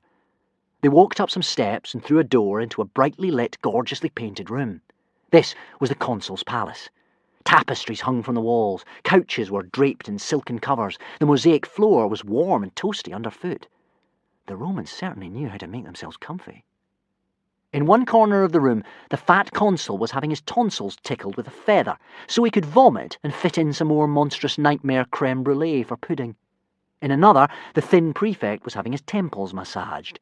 He looked up when they came in and gave an "aha" of evil satisfaction. At the prefect's feet lay a particularly large gronkel, a dragon about 2 meters high with a spiny ruff around its neck. When they came into the room, it heaved its enormous bulk onto its thick, muscly legs, and an ominous growling began deep in its thick bull neck. It leaped at the first kidnapper, who dropped Fishlegs with a scream. "Stop!" shouted the thin prefect in Dragonese. Very poor Dragonese, but Dragonese nonetheless. The gronkel had grabbed the first kidnapper by the leg in his immense jaws, and the first kidnapper uselessly drummed his fists on the gigantic creature's great warty back. The gronkel had been enjoying itself, gnawing away at the kidnapper's knee, its great tail lashing from side to side, but at the thin prefect's command, it reluctantly stopped. "Think you?" The thin prefect had a terrible accent, and he kept on getting the words wrong. "You can hold on to the kidnapper now." The gronkel didn't move. "I said hold on to him," shouted the thin prefect crossly. The gronkel blinked at him and still didn't move. "Oh, for Thor's sake, you stupid alligator," swore the thin prefect in Norse. From his pocket he got out his half of How to Speak Dragonese and started flicking through it, muttering to himself, "Release, release, what's the word for release?" "I think you'll find the word is release, sir," advised Hiccup politely. "Thank you," sneered the thin prefect. "Release," he said to the gronkel, who opened its jaws, and the kidnapper dropped sprawling onto the floor. "As you can see," drawled the thin prefect, "I need the other half of your book, Hiccup." Hiccup tried not to look as terrified as he felt. "How do you know my name?" he asked. "And why are we speaking in Norse, not in Latin?" The thin prefect smiled. "We have met before, you see, Hiccup. Many, many times. Why don't you look a little closer?" Hiccup looked up into the thin prefect's eyes, and he gasped as he finally realized who it was. The man was bald, completely hairless all over, even his eyelashes had disappeared. But bald as he was, and dressed in a toga, this was definitely Hiccup's arch-enemy, Alvin the Treacherous, chief of the outcast tribe, and the wickedest man in the Inner Isles. "So," hissed Alvin, "we meet again, Hiccup Horrendous Haddock the Third." Hiccup and Fishlegs gazed at him in utter astonishment. The last time they had seen Alvin, he had been inside the stomach of the monstrous strangulator at the bottom of the underground sea cavern. How on earth had he got out of that tricky situation, and what was he doing posing as a Roman? "I see you are wondering, eh?" smiled Alvin nastily, "how I got myself out of that tricky situation." Fishlegs and Hiccup nodded. "It's an interesting story," spat Alvin, his eyes hissing with fury. "I know you'll enjoy it. I cut myself out of the stomach of the dead monstrous strangulator with my sword. And then, since you had so kindly abandoned me without any dragons, I couldn't get out of the cavern by the sea." "We didn't abandon you," squeaked Fishlegs. "We didn't know you were alive. How could we know?" Alvin ignored this. "So I had no choice but to go through the Caliban caves. 3 whole months it took me, creeping through the darkness, eating little cavern dragons raw, licking the walls for water. And then when I finally emerged into the light on your vile little island and stole a ship back to my own land, what happens? My own people shunned me. They refused to have me as their chief, because down there in the darkness, in the vile belly of that strangulator, something happened to me." Alvin's voice became more and more savage. "The stomach juices of that infernal creature have made my hair fall out. And whoever has heard of a hairless Viking? I was thrown out of my own tribe and forced into exile. Luckily, I have some Roman blood on my mother's father's side, and the Empire has use for a clever person like myself. I told them I had thought of a way they could conquer the Vikings by turning the tribes against each other." "Traitor!" yelled Fishlegs. "Exactly," smiled Alvin. "And I also have my own plans for a dragon army." Alvin drew his right arm out of his toga for the first time. An arm that ended not in a hand, but in a huge curved hook made out of the most brilliant gold. "I made this hook," he said casually, "out of a single cup of that treasure. It was the only thing I could carry through the Caliban caves. But I want the rest of it. I need the rest of it. With a dragon army, I can get the treasure," continued Alvin. "The dragons can swim down and bring it up for me. But you know what I need first, Hiccup?" Alvin drew the point of his hook right against Hiccup's chest. "I need the other half of that book of yours, How to Speak Dragonese. I need that book to command the dragons in my dragon army. Where is your half of the book, Hiccup? If you tell me, I will let you and your fish-legged friend live. Otherwise, I'm afraid I'm going to have to kill you both right now." "Tell me what you've done with Toothless first," said Hiccup. "Oh, Toothless is very safe," grinned Alvin. "He's locked up in one of my dungeons." Hiccup gave a sigh of relief. At least he wasn't dead. "Give me that book now," commanded Alvin. "If I give it to you, will you promise you won't kill us?" asked Hiccup. "I promise," smiled Alvin. Hiccup felt into his pocket and handed Alvin his damp and tattered half of How to Speak Dragonese. He knew Alvin would find it at some point anyway. "Thank you," sneered Alvin. He unscrewed the hook from the end of his arm and replaced it with his famous sword, the Storm Blade. "Uh-oh," said Hiccup. The fat consul had finally polished off a large helping of roasted baby puff nadders in garlicky dream serpent sauce, and he started to take an interest in what was going on. "Who have you got over there, Prefect?" he drawled, wiping the cream from the third of his chins. Hiccup noticed that he wasn't looking too well. He was covered from head to toe in nasty red bites, and every now and then he reached out a fat arm to scratch his gigantic blubbery behind. "This," said Alvin grimly, "is the heir to the hairy hooligans." "The extraordinarily powerful warrior you were telling me about?" asked the fat consul. He looked at Hiccup in astonishment. "But he's so very, very small." "Size isn't everything," replied Alvin the treacherous. "What are you going to do with him then, Prefect?" asked the fat consul. "I'm going to kill him," said Alvin, giving the Stormblade a nasty swish. "You promised you wouldn't," protested Hiccup. "Tusk, tusk," tutted Alvin. "Haven't you learned by now that a treacherous never keeps his promise?" "Hang on a second, my dear Prefect," drawled the fat consul. "It seems a waste to kill him now. Let him live until Saturn's Day Saturday. I would like to see this extraordinary warrior in action in the gladiatorial arena." "That's not a good idea, Consul," said Alvin. "The boy may not look much, but I assure you I have seen him in action, and he could ruin all our plans. We must kill him now, while we have the chance." "Who gives the orders round here?" asked the fat consul. Alvin recollected himself just in time. "I mean, you do, of course, Consul." Alvin bowed fawningly at him. "But no arguing, please, Prefect," ordered the consul. "At least let me kill the one who looks like a haddock," pleaded Alvin the treacherous. "Fishlegs is a berserk, you know, Consul," said Hiccup hurriedly. "I'm sure he put on a very exciting fighting display as a gladiator." You know the expression, going berserk? Well, berserks were Vikings who went crazy on the battlefield. Good men to have on your side. Not so good when they were on the other side, though. "Really?" exclaimed the fat consul. "This is proving a very interesting morning. I've never met a berserk before. He should be most amusing at the games. The one with a face like a fish lives too, I'm afraid, Prefect." "But, sir," the fat consul waved away Alvin's objections with one fat hand. "Put the prisoners in the dungeon with the bog burglar hair." Alvin fought to control his temper. He smiled at the consul through very gritted teeth. "Of course, you know best, sir," he said, "but don't blame me if it all goes wrong." Alvin turned to the Gronkel. "Sit on me," he ordered in his extremely poor Dragonese, "and put me in the toilet with the other heirs." The Gronkel promptly sat on Alvin. The first kidnapper had to prod the dragon very hard with the handle of his sword to get the Gronkel off before he squashed Alvin entirely. When he finally emerged from underneath the creature's bottom, Alvin was hopping mad. "No, no, no!" he shrieked, and then tried to put together the two halves of How to Speak Dragonese, muttering swear words under his breath as he looked for the right page. "Ah, here it is," he said with satisfaction. "Pick my nose and put me in the toilet with the bog burglar air."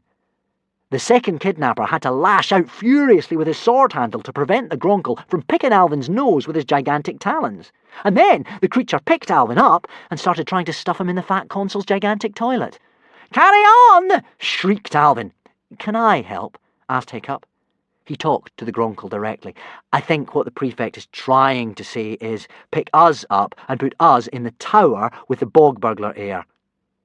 The Gronkel picked up Hiccup and Fishlegs by the scruffs of their necks as if they were two kittens. "At least," pleaded Hiccup to Alvin as he swung from the Gronkel's jaws, "won't you do a good thing for once in your life and set Toothless free? You don't need him, and he's never done anything to you." Alvin tried to look dignified as he climbed out of the toilet, which was tricky. "That isn't true," he said. "That dragon once did a poo in my helmet. A treacherous never forgives. He can stay in that dungeon and rot for all I care. Actually, I've just had a better idea. He can join you in the arena on Saturn's Day Saturday, and you can all die a horrible death together."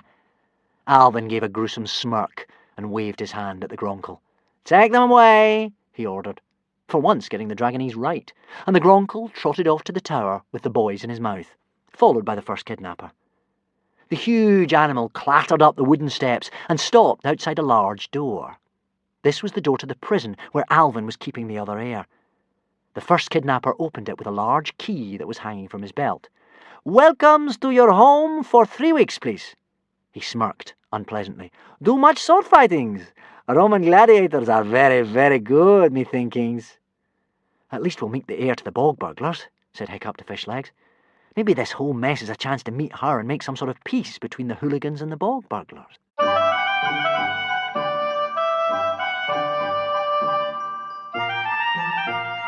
"11.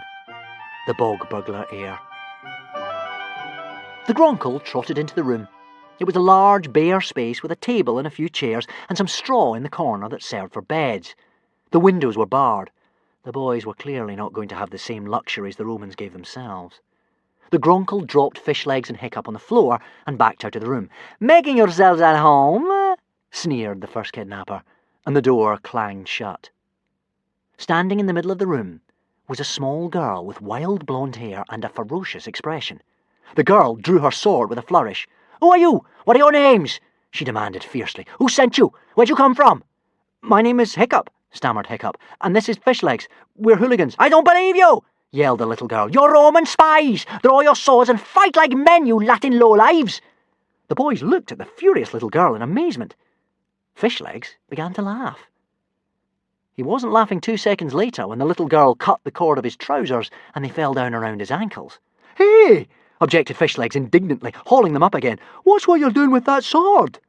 In reply, the little girl hoisted the sword over her head and ran towards Hiccup, shouting the bog burglar war cry, which sounds like a very rude word shouted at the top of the lungs.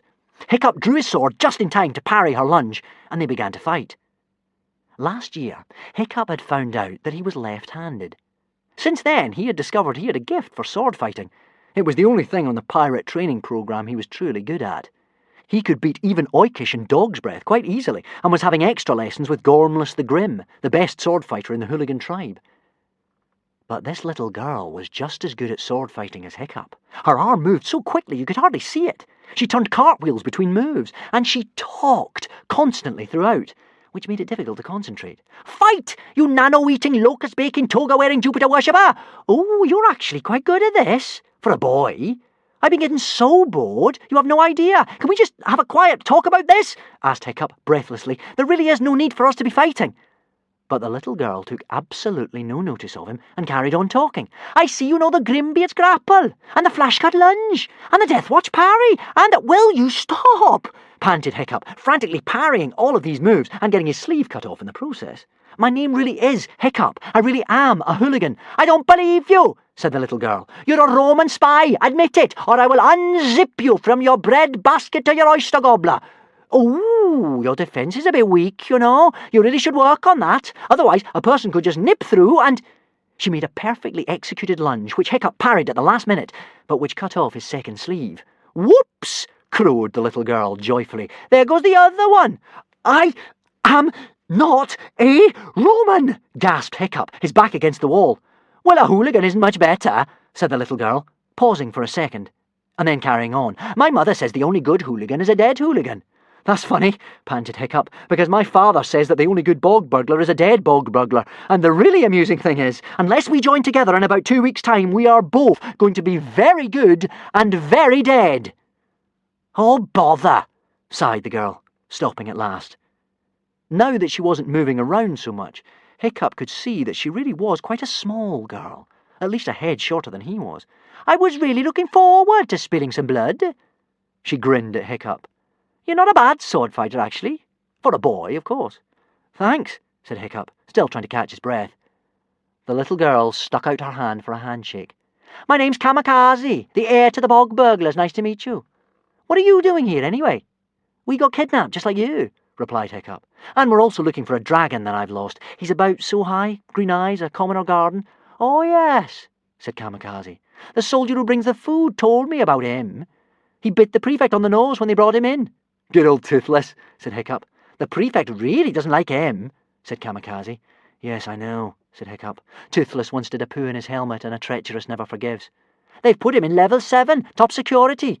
"Oh, poor Toothless," said Hiccup.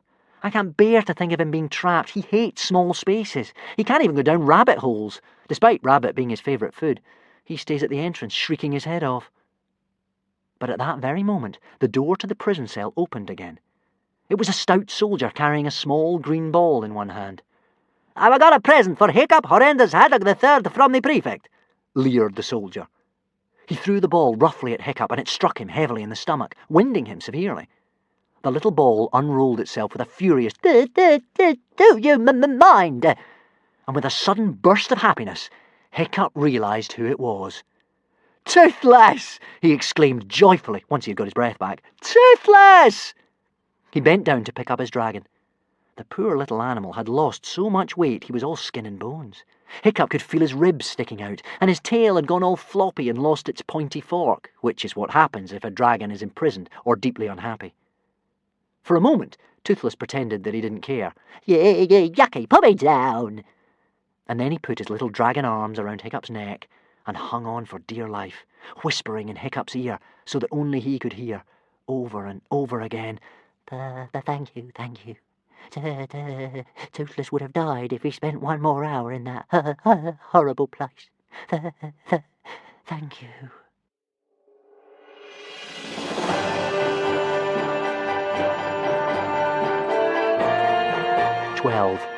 The Master Escaper. It may not sound like much, but one of the first facts you learn about dragons is that they are hardly ever grateful. This was the first time in Toothless's life he had thanked Hiccup for anything. He soon recovered himself, and to make up for this moment of weakness, he gave Hiccup an embarrassed nip on the ear. He then became thoroughly overexcited and twirled himself around Hiccup's neck 3 times before diving down Hiccup's shirt and running all over his chest and round his back and under his armpits, which made Hiccup laugh a lot, because the light pattering of a dragon's feet and the swirl of its tail is almost unbearably ticklish. "Stop it!" shouted Hiccup in between gasps of laughter. Toothless emerged from the shirt and scurried onto Hiccup's head, his little green paws making Hiccup's hair stand up on end even more than it did already. Sitting high up on Hiccup's forehead, Toothless puffed out his chest and crowed 3 joyful cock-a-doodle-doos of triumph. Kamikaze watched all this with interest, particularly the strange pops and whistles that Hiccup made with his mouth when talking back to Toothless in Dragonese. "Oh, I've heard about you," she said. "You're the geek who talks to dragons. Talking to dragons is not geeky," said Hiccup crossly. "Dragon whispering is a very ancient and rare skill." "OK," said Fishlegs, "so if we've rescued Toothless, I have just one question. Who's going to rescue us?" "We're going to rescue ourselves, of course," cried Kamikaze, drawing her sword again. "We escape or we die!" she shouted with a mad gleam in her eye. "As it happens, I am the Master Escaper. This isn't the first time I've been kidnapped, you know."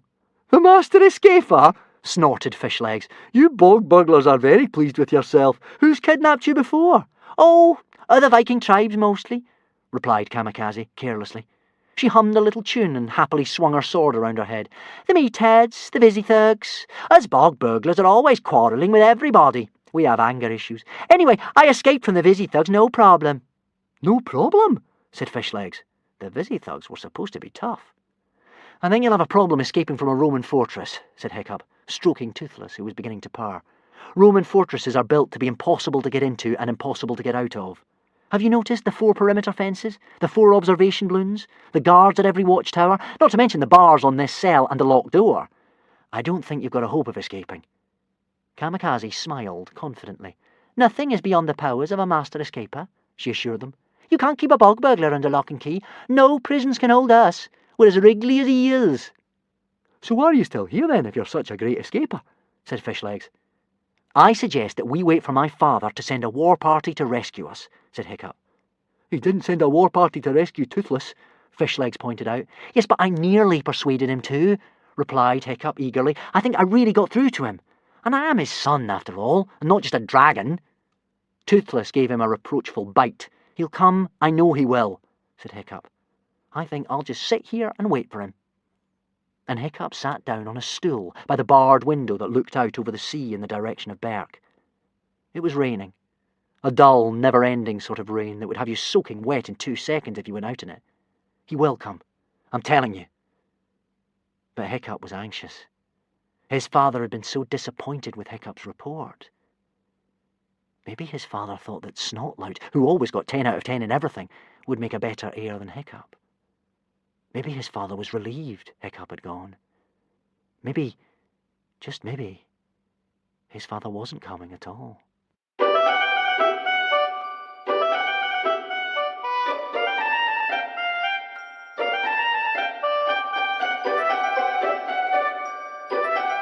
"13. Back on Berk." Back on Berk, Stoic the Vast sat in front of the table in his chiefly hut, with his head in his hands. "A chief feels no pain," he was saying to himself over and over again. "A chief feels no fear. A chief is above mere weak personal feelings." But oddly enough, this didn't seem to make him feel any better. "There will be other suns," he said to himself, and the wind howling across the ocean and through the wet bracken and blowing open the doors in a flurry of rain seemed to call back to him, but not like Hiccup. "What kind of chief am I?" he thought to himself wretchedly.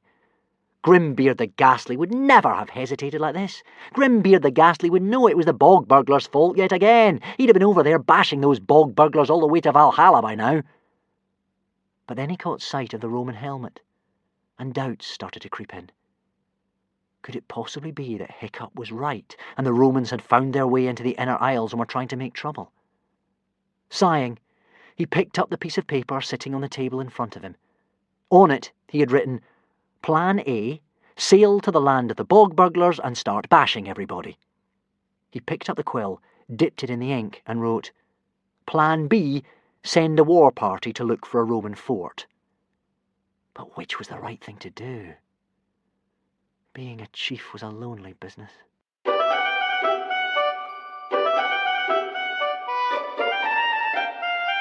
"14. Kamikaze's escape plans." For the next week, Hiccup sat by the barred window looking out for his father's war party. Toothless came and sat on Hiccup's head. This was a ritual familiar to both of them, as it was Toothless's usual seat when Hiccup was dragon watching at the Wild Dragon Cliff. Hiccup would draw and write in his Dragonese book, while Toothless perched on his head, one eye shut, the other half open, watching out for careless rabbits or small mice that he could catch. They could sit there for hours in happy, companionable silence. Now they sat looking out the window, searching for the boats that were not there.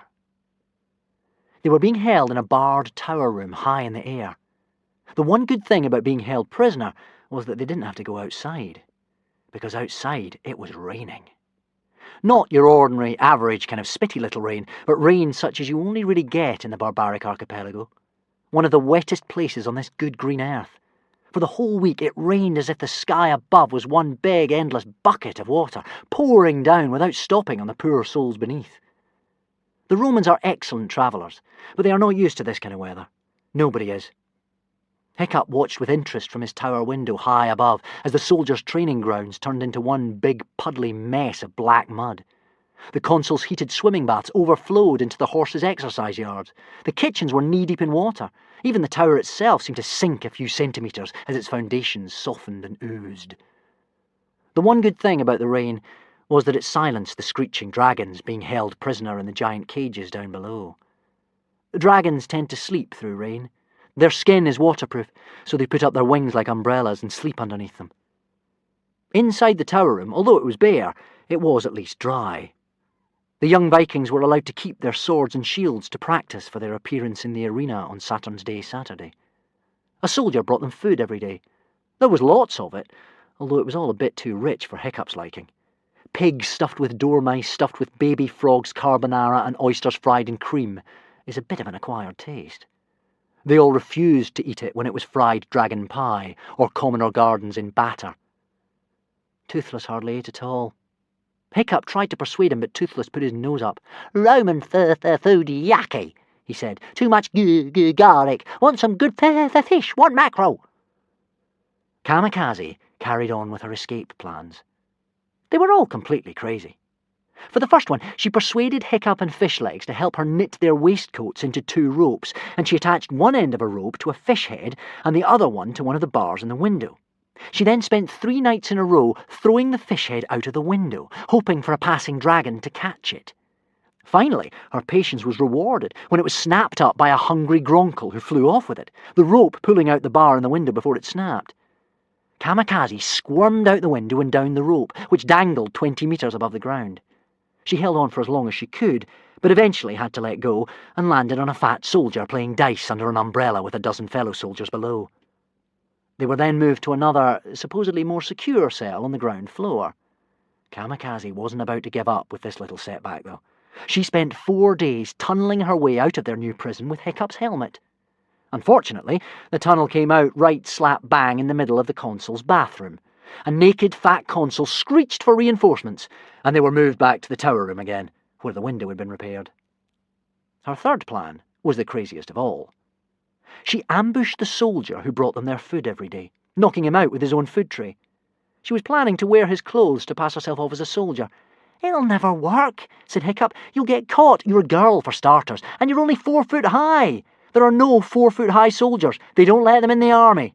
"Oh, you're always bringing up problems," grumbled Kamikaze, putting on the soldier's helmet, which was so big she could hardly see out of it.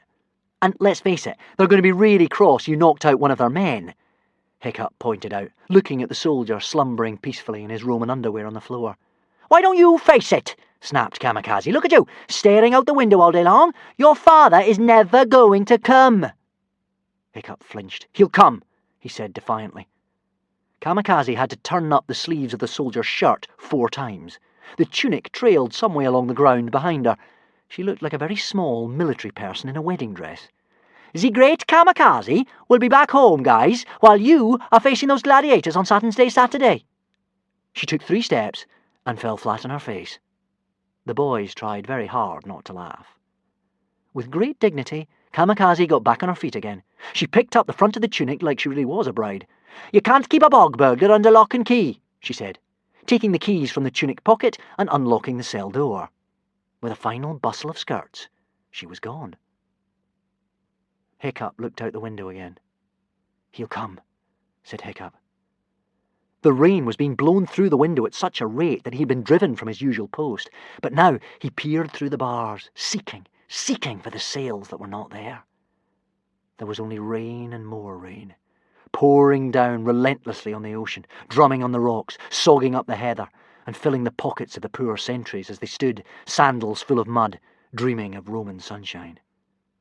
The wind shrieked across the ocean, up over the grim black cliffs and through the Roman courtyards of the fort. And as it came through Hiccup's barred window, blowing in great drenching streams of water, it seemed to be answering, "But he's late." Kamikaze didn't return that night. Hiccup and Fishlegs wondered with amazement if she really had escaped this time. But the soldier who brought their food that evening very grumpily told them she had been caught within 2 seconds of leaving the tower and put into solitary confinement for 3 days. "And serve her right, the little barbarian," said the soldier, rubbing the lump on his head. 3 days, said Fishlegs excitedly. At least we'll have some peace and quiet around here. Kamikaze's all right, really, said Hiccup. Said Fishlegs, unconvinced. But she's very pleased with herself, and she never stops talking. I'm looking forward to a nice, quiet night.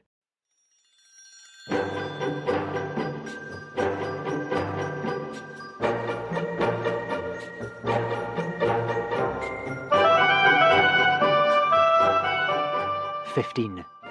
The Coming of the Shark-Worms." As the long night wore on, something strange and frightening was happening in the seas around Fort Sinister. The rain poured down without stopping, and for several days the heated swimming baths of the Fat Consul had been overflowing, sending a stream of hot water pouring down the hillside and into the ocean. And this warm current was attracting some unwelcome visitors. Shark-worms.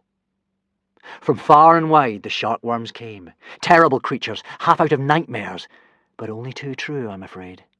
Propelled not only by the tremendous force of a shark-like tail, but also by thick, muscly alligator legs that poured through the water, sending them forward at extraordinary speeds. They were swimming towards the Roman fortress, not just in ones and twos, but in tens of thousands. And when the sun came up on the morning before Saturn's Day Saturday, there was a boiling mass of black fins with jagged edges, suckling like vultures around the island of Fort Sinister. It was as if they were waiting for something. Shark-worms are ancient animals, and their brains were formed in who knows what dark and terrible furnace. They knew not why they waited, only that they smelled warm water, and blood yet to be spilled, and guts in the offing, and trouble about to happen. And so they waited, patiently and greedily, waiting and waiting and waiting for some awful event to unfold in the future that would bring them their supper.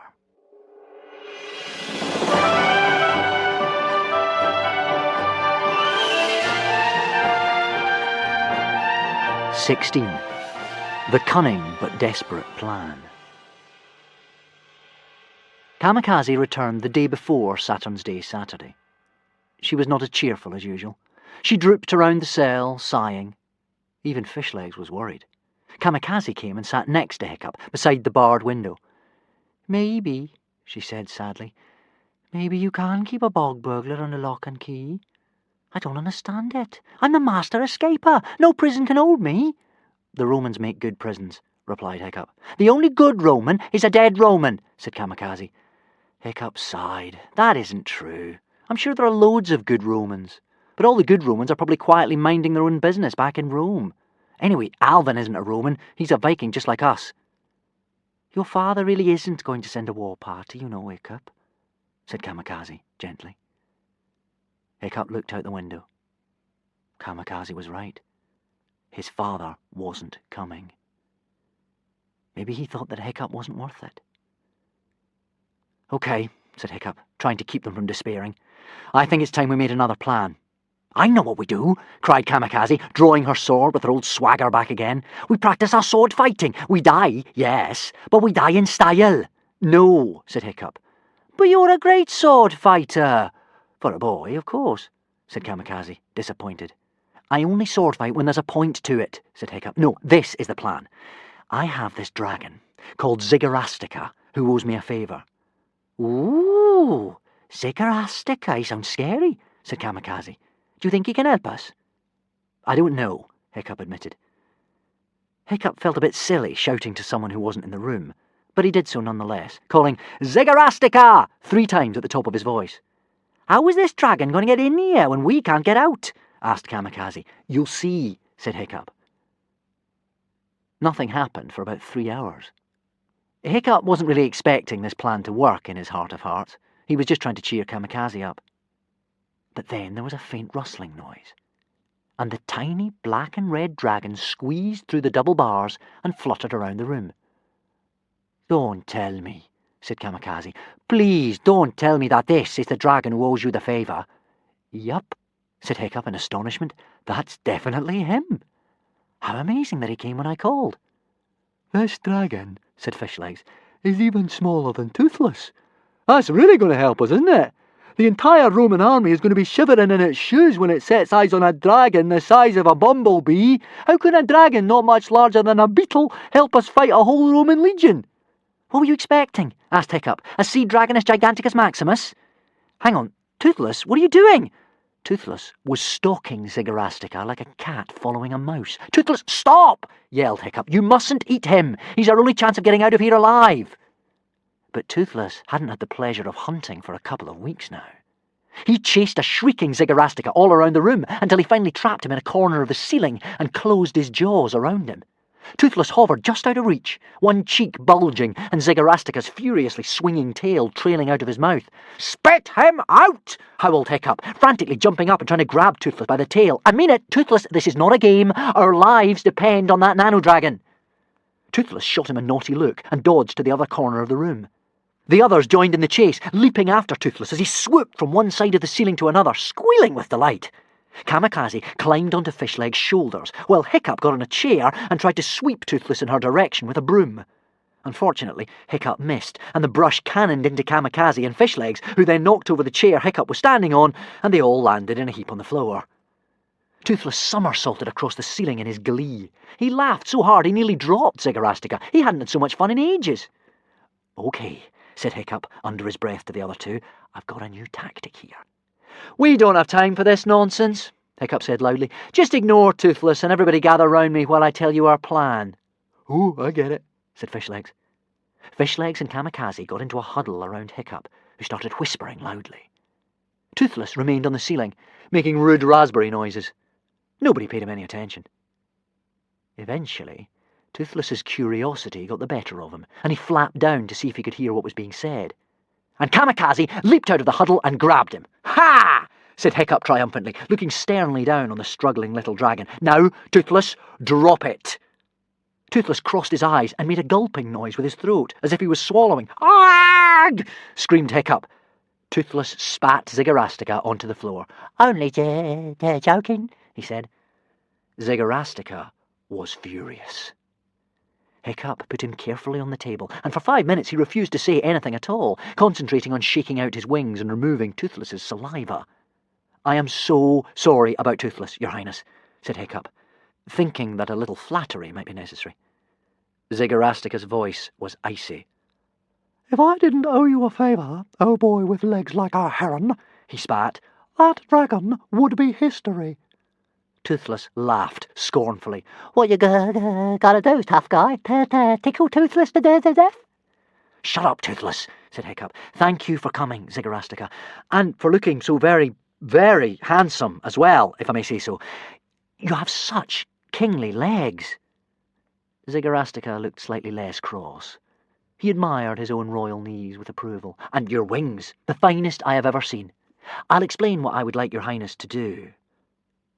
Hiccup told the nano-dragon his cunning but truly desperate plan. The nano-dragon was silent for a moment. "That," he said at last, "is a truly terrible plan." "Told you," said Toothless. "Hiccup's plans are always terrible." "You're still alive, aren't you?" retorted Hiccup. "Also," said the nano-dragon, "that is actually 2 favours, and I have offered you only 1.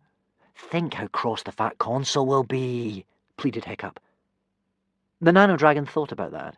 He shook out his black and red spotty wings, and Hiccup began to see the suggestion of a smile on his tiny face. "Okay," said Ziggerastica. "I'll do it, but don't blame me if it fails. By the way, oh boy with a nose like a small potato, your friends are even uglier than you are. Where did you find these people? Never in my life have I seen anybody who looks so much like a lemon sole." He pointed rudely at Fishlegs with one wing. And with that, the little nano-dragon gave a self-important wriggle of his behind and flew out the window.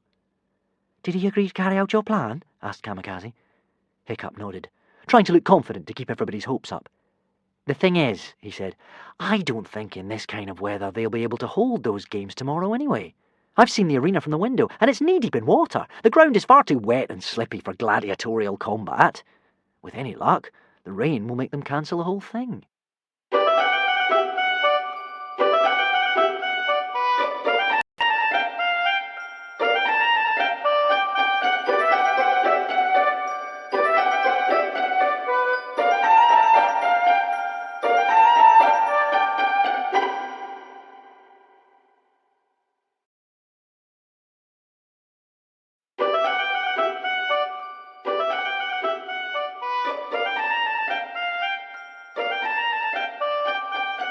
"17.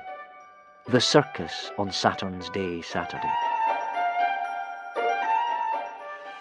The next day was Saturn's Day Saturday.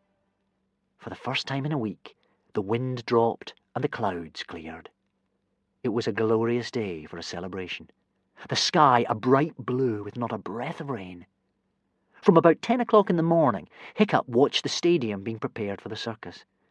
The stands were hung with Roman flags, tents and cushions were laid out in the console seating area, metal nets were set up across the top and insides of the amphitheatre to prevent the performing dragons from escaping or attacking the audience. The stands of the amphitheatre began to fill up with spectators, anxious to get a good view. They were mostly soldiers, cooks and carpenters, given the day off for the national holiday. They could buy food and wine within the amphitheatre to while away the hours, so by early afternoon, when the performances began, the atmosphere was very lively, everybody singing songs and even dancing on the seats. At 2 o'clock exactly, the trumpeters came out onto the consuls' pavilion, the luxury covered area which was draped with Roman flags and imperial standards. They blew an impressive fanfare, and everyone stood up and fell silent as the consul's party entered the stadium. The fat consul came first, waddling very slowly with a slave at each elbow and one to carry his stomach. He had to stop every couple of steps to catch his breath. He wasn't looking too good. The fat consul was covered from head to toe in ugly red rashes and eczema wheals. Once the slaves had got him seated, they took it in turns to scratch different parts of his body with an instrument like a large fork, and this seemed to give him some relief. But judging from his restless wriggling and scratching, he was still in considerable discomfort. He was eating a light snack of double reptile burger with tomato and dormouse relish and pop dragons on the side. Alvin the Treacherous sat beside him in the pavilion. In time to another trumpet fanfare, 2 slaves brought in the ceremonial shield of the Legion, gorgeously decorated with a golden eagle carrying a fish. Alvin the Treacherous banged the ceremonial shield 3 times with his hook. "I officially declare these Saturn's Day Saturday games open!"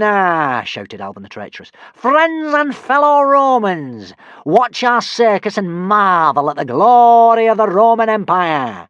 Your entertainment this afternoon is called The Survival of the Fittest." The audience clapped wildly.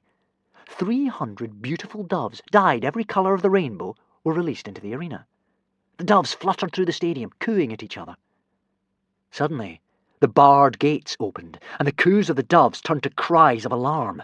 To the cheers and catcalls of the audience, 50 little sidewinder dragons came slithering through the dust into the arena, their green-gauge eyes glistening greedily. The sidewinders were not large, but they were vicious pack hunters. They were also chameleons. Every one of them was exactly the colour of the dust they were lying in. The doves desperately threw themselves against the metal nets covering the amphitheatre, but there was no escape for them.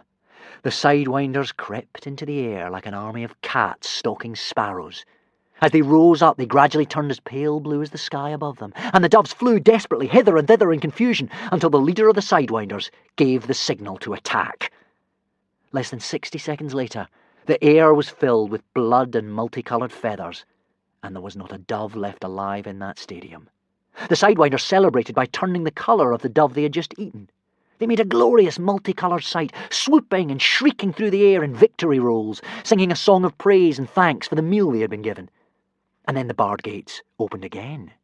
The song of the sidewinders stopped abruptly, and they instantly turned the colour of the sky again.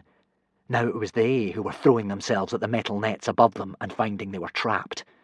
For creeping into the arena came 20 heavily armoured black flashfangs, their razor-sharp teeth glistening in the sunshine, their talons making slashing patterns in the dust.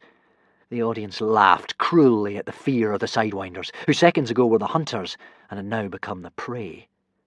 From his barred window high up in the tower, Hiccup could watch no longer. He knew that a sidewinder was no match for a flashfang. He stepped away from the window with a heavy sigh. Toothless had taken one look at the flashfangs and was now hiding in Hiccup's shirt. The door of their prison cell opened with a crash. The first kidnapper stepped in, followed by 20 heavily armed soldiers. "Is the timings for your big day in the circus?" beamed the first kidnapper. "Here goes," said Kamikaze, grimly. "Let us face certain death like heroes." "It isn't certain death," protested Hiccup. "Don't forget my plan." Would that be the plan where we get rescued at the last minute by a dragon the size of an amoeba? Asked Fishlegs. The soldiers led the Vikings down from the tower, across several courtyards, and then down many long flights of steps, so slippery Hiccup fell and grazed his calf. The steps ended in an underground chamber, where a Viking boat was tethered on the ground. On one side of the boat was painted its name, the Valhalla Express. The chamber was beginning to fill with water. A dam in one of the chamber walls was open, and seawater was flooding in. "Please, to jump in," grinned the first kidnapper. Kamikaze was astonished. "Are they setting us free, do you think?" she asked Hiccup. "No chance," replied Hiccup grimly. "Look, they've half opened the gates of the dam. They think the ground isn't suitable for fighting on, like I said last night, so they're flooding the stadium. I thought they might do this. We're going to be part of a sea battle for the entertainment of those Romans." "What about the flashfangs?" asked Toothless from somewhere inside Hiccup's shirt. "The water will kill the flashfangs," said Hiccup. "Flashfangs can't swim. So who will we be fighting then? I suppose they'll put in a boat full of Roman gladiators. I've heard about these sea battles." The first kidnapper laughed. "Wettings and seeings," he said. The 3 Vikings and Toothless were now all aboard. The underground chamber was half full with water, and the boat was bobbing clear of the ground. The kidnapper gave them a cheery wave goodbye and cut the rope that moored the Valhalla Express to the dock.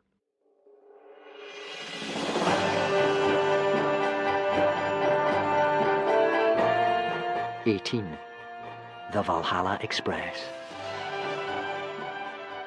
The Valhalla Express shot off down the tunnel, carried by the strong current of water.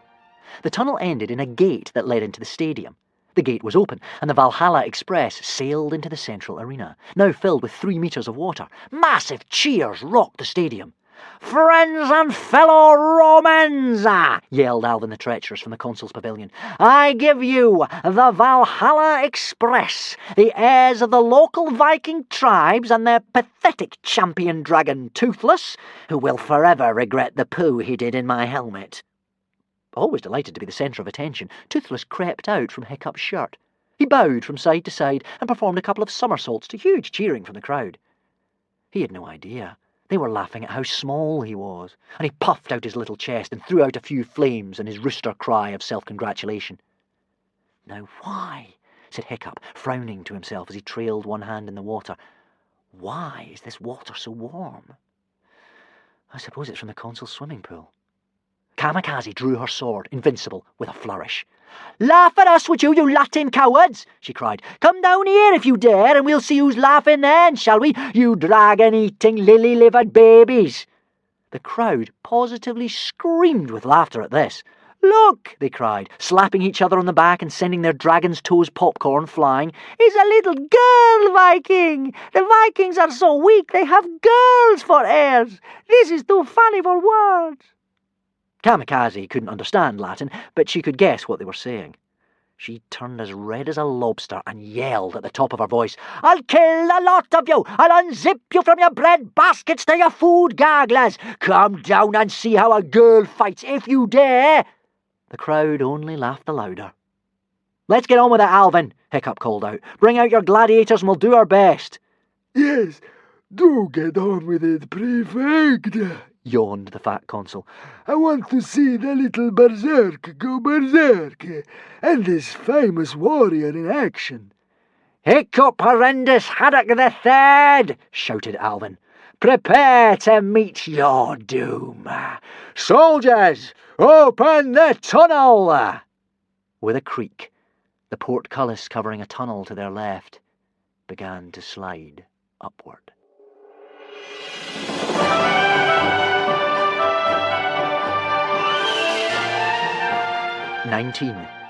Arg. The tunnel was open, but there was no sign of any Roman ships packed with heavily armed gladiators. What's going on? Shrieked Fishlegs. Where are the gladiators? Hiccup was staring intently at the tunnel. There still seemed to be nothing going on down there. All that came out of it were 4 long, dark waves, no more threatening than ripples, really. The ripples curled sinuously into the stadium. Slowly, languorously, they began to circle the ship. That's strange, thought Hiccup. And just as he was staring closely at one of the dark ripples, something neat and sharp cut through the surface of the water. It was a black fin, with serrated edges like a bread knife. Shark worms! Yelled Fishlegs. I knew it! I just knew it! I knew we were going to bump into those monsters at some point. You see, we haven't got gladiators for you today, Alvin shouted down from the safety of his balcony. You are known in these parts, Hiccup, as something of a dragon trainer. Let's see how you do at training these little beauties. Is this part of your plan? Asked Kamikaze, hopefully. Not exactly, admitted Hiccup. I was expecting gladiators. It is a gladiator show, after all. Can you train them? Asked Kamikaze. What, in the next 60 seconds? Asked Hiccup. Not likely. Besides, sharkworms are untrainable. The important point is, has anybody got a cut?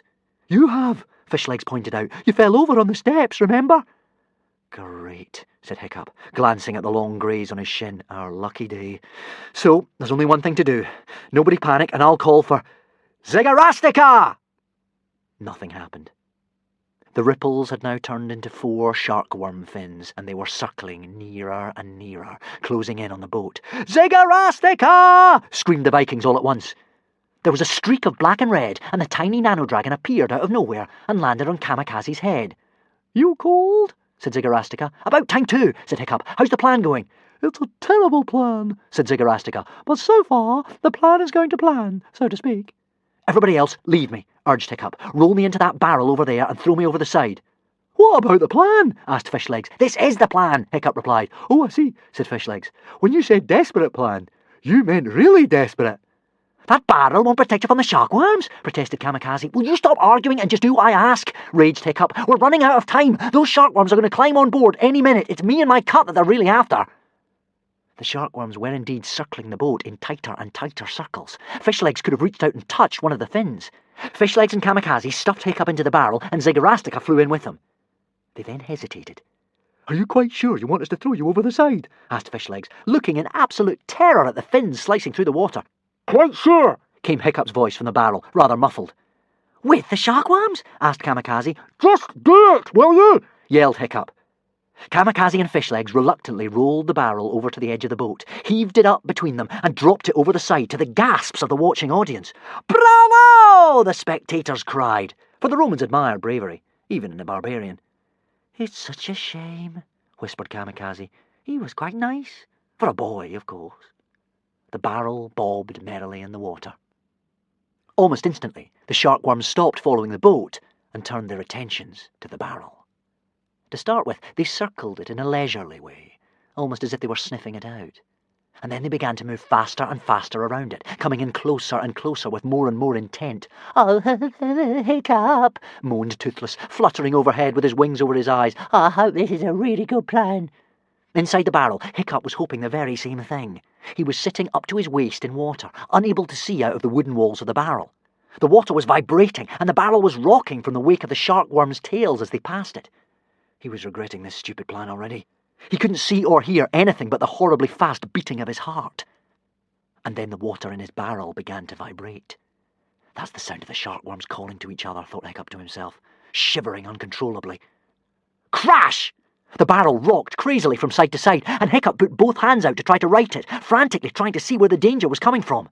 That must be the wake from the shark-worms' tails as they pass, he thought to himself, almost hysterical with fear. Crash! The barrel spun around again, more violently this time. Hiccup was sent somersaulting upside down and rolling over and over. Watching from above, their hands over their mouths, Kamikaze and Fishlegs could see the shark-worms playing with the barrel, almost as if they were gigantic cats playing with a mouse. Toothless was dive-bombing them, trying to attract their attention, but they took no notice. They batted the barrel to each other with the wakes from their tails, but they hadn't touched it yet. Suddenly, they withdrew and reformed in a slightly wider circle. Inside the barrel, Hiccup rose spluttering to the surface. The barrel stopped spinning and there was quiet again, apart from the lapping of the water against the sides. Hiccup knew his dragons. He knew that they would only have retreated to strike now in earnest. He had to fight the urge to burst out of the barrel and swim for the boat. He knew if he did this, he was as good as dead. But it was so scary not to be able to see what was going on, and so hard to stay completely still when he knew the beasts were all around him, could be underneath him, could be just a metre away, could strike suddenly at any moment from any direction. Crunch! The left-hand side of the barrel caved in as some immense force crashed into it. The wood just about held from splitting in half. Hiccup caught a glimpse of terrible black teeth no distance away from his nose before they retreated. "Zagarastica!" screamed Hiccup. "Hurry up!" The shark-worms were so close they were nearly touching each other now as they swam round and round. One of them let out a jet of fire like an underwater torpedo, and the barrel burst into flames.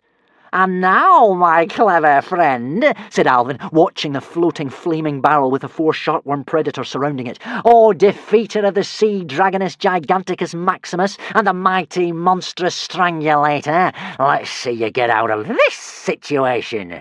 I think I may safely say I've got you now." Splash! All 4 shark-worms reared out of the water at the same time and spread out their wings. They were a terrifying sight. These 2-headed beasts had eyes out on stalks, rather like a hammerhead shark. They were sometimes known as Thor's lapdogs because of those hammer-shaped heads. Their back set of teeth could shoot forward to grab prey and then retreat back, dragging the unfortunate victim with them as the tongue of a lizard flicks out to catch a fly. Their hammerhead eyes swiveled on their stalks. Their powerful tails lashed the water. They drew back their first sets of teeth in vicious snarls, and the second set shunted forward as if they had a life of their own, madly snapping together like an automatic killing mechanism. For a moment, they hovered in a terrible ring, their hammerhead eyes swivelling on their stalks to focus in on their target. And then they let out a scream and pounced, all of them diving in on the barrel together. Crack! The barrel split from side to side, and to the utter amazement of the watching Vikings, the audience, and the shark-worms themselves, Hiccup flew out of it.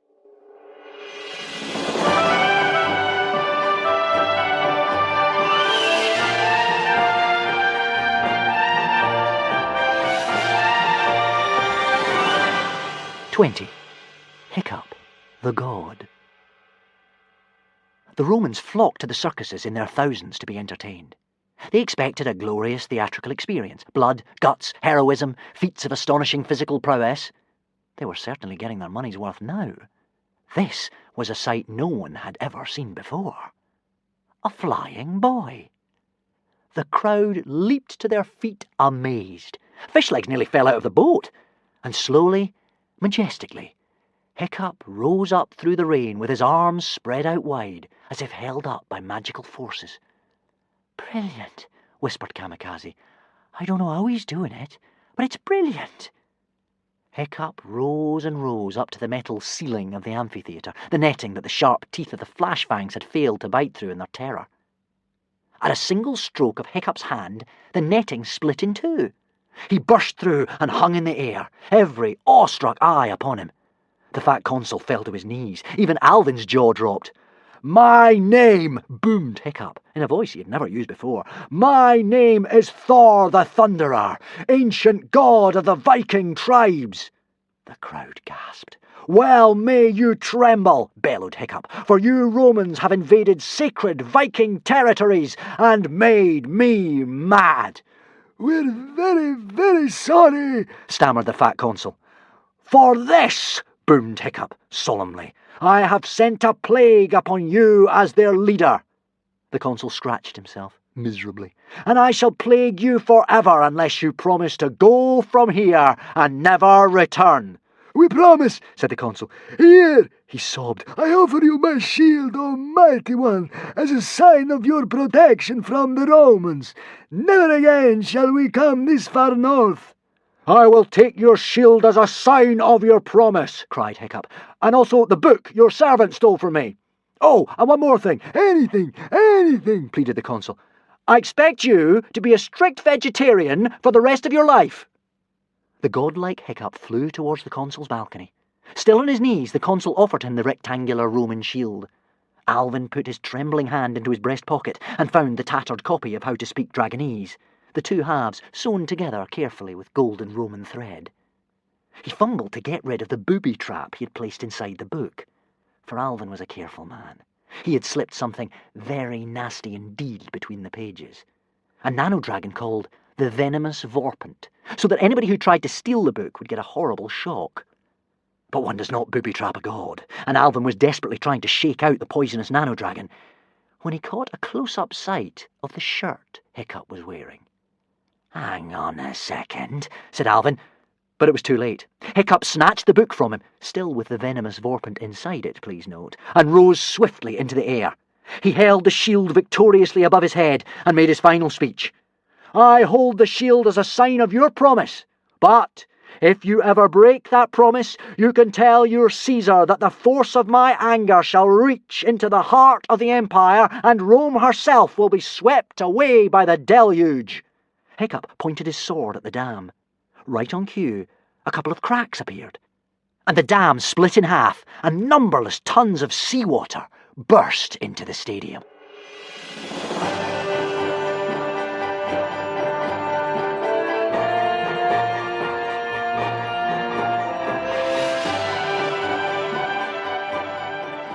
"21. You can't keep a bog burglar under lock and key."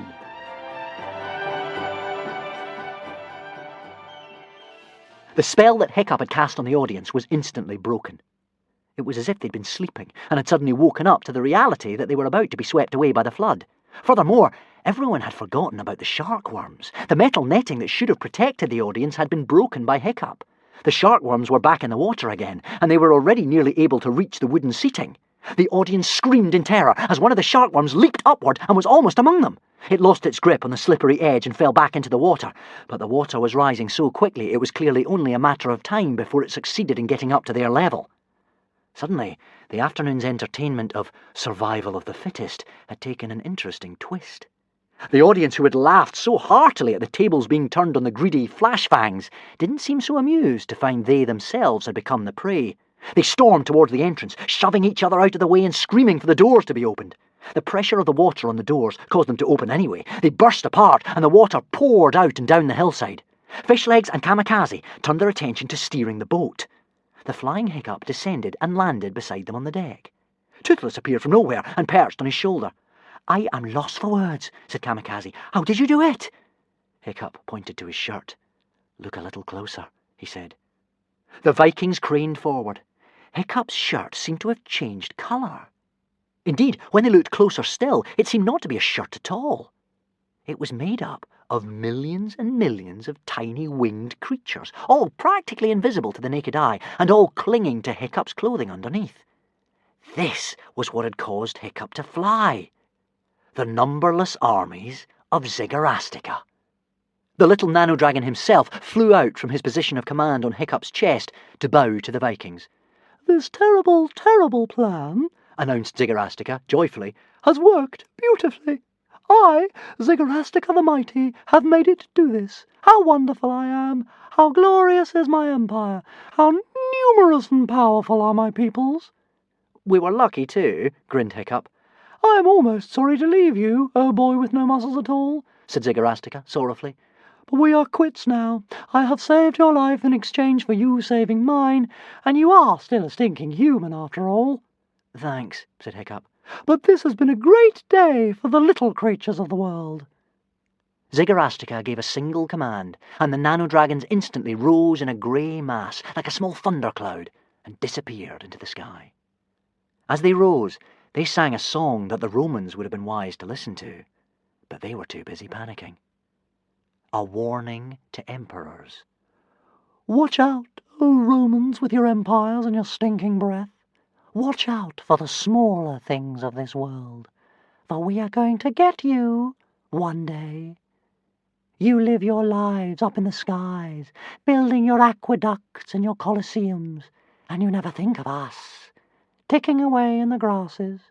But we see you, and if you bend your ear, you just might hear the steady beat of countless feet that come to eat, the wall that curls 100 miles across a continent, that temple built with the tears of millions of slaves, and all your most mighty and splendid creations shall turn to dust in our mouths. So watch out, O Caesars with fat bottoms and hard hearts. Watch out. Goodbye, O boy with arms like pieces of string, sang Zygarastica, and may the winds that blow you be strong. And with that, he was gone. Why did you let him go? Shrieked Fishlegs. I hate to mention this, but we're not free yet. We're still stuck in an arena surrounded by shark-worms. The shark-worms seem more interested in the audience, said Hiccup. That's why I got Zygarasticus' armies to eat through the metal netting and to spend all night chomping through the dam. It was all part of my plan, you see. Now the dam is cracked, we can simply sail out. Hiccup gestured to the open doors of the auditorium. The water was pouring out of them in a great river. Brilliant, said Kamikaze. I've got to admit, that's brilliant. For a boy, of course. Hiccup was already at the tiller, and he pointed the ship towards the open doors of the stadium. The Valhalla Express nosed its way towards the entrance. We're going to make it, yelled Fishlegs. We're nearly there. The Valhalla Express was halfway through the door. But Alvin had spotted them trying to escape and given the order to send the portcullis rattling down. It cut the Valhalla Express in two. Fishlegs and Kamikaze and Hiccup were thrown into the water on the wrong side of the bars. The sea was breath-quenchingly cold. Ah! Shrieked Fishlegs, almost rearing out of the water. He was so terrified of the shark-worms. Climb the portcullis, ordered Hiccup. The three young Vikings swam to the portcullis and climbed it, Hiccup towing Fishlegs and with Toothless flapping behind them. 2 meters or so up, they clung, dripping and terrified, like 4 little spiders. Through the slippery bars, they had a tantalizing view of the freedom of the open ocean, hopelessly out of reach. All around them were the shrieks of the crowd, and clouds of escaping dragons. The nano-dragons had eaten the locks of those giant cages, too. The Romans were running to their ships and setting sail back to Rome as fast as they could. The shark-worms were taking over the island, climbing over the battlements and destroying the soldiers' tents. 1 or 2 of them had already made their way to the fat consul's swimming pool and were wallowing in the water. "So what do we do now, then?" shouted Kamikaze, her teeth chattering. I give up, Hiccup shouted back, a sudden gust of wind nearly blowing him off the portcullis.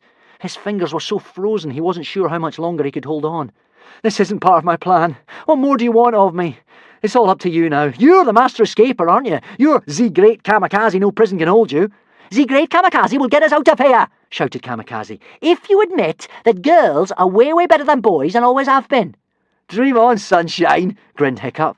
"OK," shouted Kamikaze. "The great Kamikaze will get us out of here anyway. You can't keep a bog burglar under lock and key. Are you sure you want to follow me?" "Lead on," said Hiccup, with a slightly mad laugh. "We can't hang around here forever." Kamikaze craned her neck upwards. Some way above them, tethered to the top of the amphitheatre entrance, was one of those enormous Roman observation balloons. "If we can't sail our way out of here," she yelled, "I vote we fly!" And she pointed to the balloon. "Oh, brother," moaned Fishlegs miserably as he climbed slowly after the others. "If Woden has meant us to fly, he'd have given us wings. Don't look down, Fishlegs. Don't look down." Kamikaze climbed expertly upwards, and she got to the balloon first, closely followed by Hiccup. They scrambled into the basket. It was empty, except for a rather depressed-looking Gronkle, trapped in a cage right underneath the open mouth of the balloon. Every now and then he shot out a burst of flame that heated the air, and this would send the balloon bouncing upward for a moment before it was stopped by the rope that moored it. "Hello, brother of the snake," panted Hiccup. He looked carefully around the basket for any hidden soldiers. "Are you on your own here?" "The soldiers are all watching the Saturn's Day Saturday celebrations," said the Gronkle. "Actually, it's nice to have some peace and quiet for a change." "Well, I'm so sorry to disturb you," said Hiccup, "but we're taking over this balloon. It's a military emergency." "No problem," said the sad Gronkle. "It would be my pleasure. Nobody's bothered to ask me nicely before. They usually just hit me." "Oh dear," said Hiccup sympathetically. He hated to see his fellow creatures trapped or ill-treated. "Of course, we'll let you go as soon as we get home, but at the moment, we're in a bit of a hurry." It's not that I don't like the job, the Gronkle assured him. It's nice up here. Peaceful, you know. When would you like to leave? Very soon, said Hiccup. We're just waiting for a friend. He peered back over the edge of the basket. He could see the top of Fishleg's head making painfully slow progress up the portcullis. Below him, the excitable sharkworms leaped and the crowd stampeded. Fishlegs, will you get a move on? I'm climbing as fast as I can, Fishlegs shouted back up indignantly. I'm not stopping to admire the view or anything. Hey, better make it quick, advised Toothless into Hiccup's ear. Toothless sees that nasty Alvin coming our way. Sure enough, Alvin was running towards them along the top of the battlements. You try and delay him, Toothless, Hiccup ordered. Fishlegs, you really need to hurry up.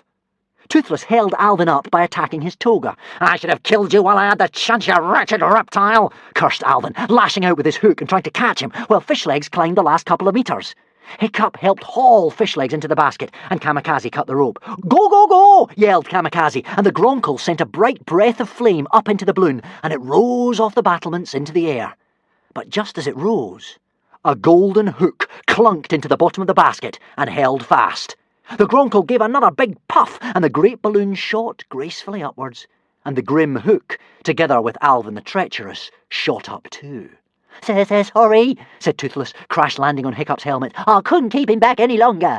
Fishlegs glanced over the basket's side and then looked at Hiccup with popping eyes. Oh, dear, is that who I think it is? He moaned. It's like a nightmare. We can't get rid of him. Hiccup dared himself to take a look over the rim. There was Fort Sinister, rapidly getting smaller as they rose away from it. And there, swinging from the bottom of the basket by his hook alone, was Alvin the Treacherous. He made a savage swipe at Hiccup with his free arm, and Hiccup ducked quickly back into the safety of the basket. Right, said Hiccup. I wouldn't put it past him to climb in from that position. Everybody start running clockwise. Toothless, I want you to grab this rope and pull it in the same direction. We have to get this balloon spinning around. All together, they began to run, and the balloon began to spin. Slowly at first, and then with gathering speed. Round and round and round, like the hopeful Puffin having one of her turns. And as that balloon spun, it slowly unscrewed the hook of Alvin the Treacherous. He felt his hook loosening and realised what was happening, but there was nothing he could do. I'll get you, Hiccup, horrendous haddock the third, cursed Alvin as the hook unscrewed as far as it would go. I'll get you one day! And he plunged downwards into the sea and a mass of waiting sharkworms, leaving only a great golden hook swinging from the bottom of the basket. The balloon soared upwards, and as the screams of Alvin grew fainter and fainter, so too did the shrieks of the dragons, and the whole wild cacophony of Fort Sinister died away in a matter of moments. Hiccup, Fishlegs, and Kamikaze slumped to the floor of the basket. Quietly, softly, the balloon drifted on. The only sound was the gentle puffs of the Gronkle's flames and the panting of the Vikings as they caught their breaths, their hearts beginning to slow down. Gradually, they smiled at one another as they realised that they might, just possibly, be safe at last. Phew, said Kamikaze, bright red in the face. That was a close one. What did I tell you? You can't keep a bog burglar under lock and key. And you didn't do too badly. For boys, of course. Hiccup staggered to his feet and peered over the edge of the basket. A warm breeze blew his hair back. Look, cried Hiccup, pointing downwards and then turning back to the others in sudden excitement. My father's war party! He did send it after all! Well, I don't know what you're so pleased about. It's a bit late, don't you think? Grumbled Fishlegs. One day earlier and it could have saved me about 3,000 heart attacks. It doesn't matter, grinned Hiccup. He sent it, and that's the important thing. He doesn't think Snotlout would make a better heir after all.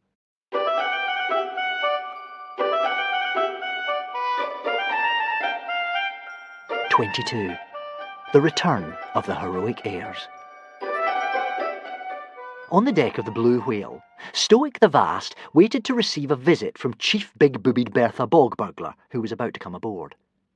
Stoic had decided on Plan B, send out the rescue war party, rather than Plan A, fight the bog burglars. But Big-Boobied Bertha was making Plan B difficult to carry out by following the hooligan rescue war party with the entire bog burglar navy the whole way from Berk. So Stoic had sent a carrier dragon with a very polite message to Big-Boobied Bertha, suggesting that they talk things through. And now he was pacing up and down, trying to tell himself how Hiccup would act in this situation. I have to stay calm, he muttered. Hiccup was right. These blood feuds will be the death of us Vikings, and it is my job as chief to put a stop to them. I hope you're going to bash this big-boobied Bertha bog burglar chieftain on the nose, Stoic, roared Baggy Bum the beer belly. If you don't do it, I might have to myself. The only good bog burglar is a dead bog burglar, sneered Snotlout. Snotlout was feeling extremely pleased with the way things were turning out. It looked like Hiccup was finally out of his way, and now they could have a big fight with the bog burglars, and Snotlout could show off about what a great fighter he was.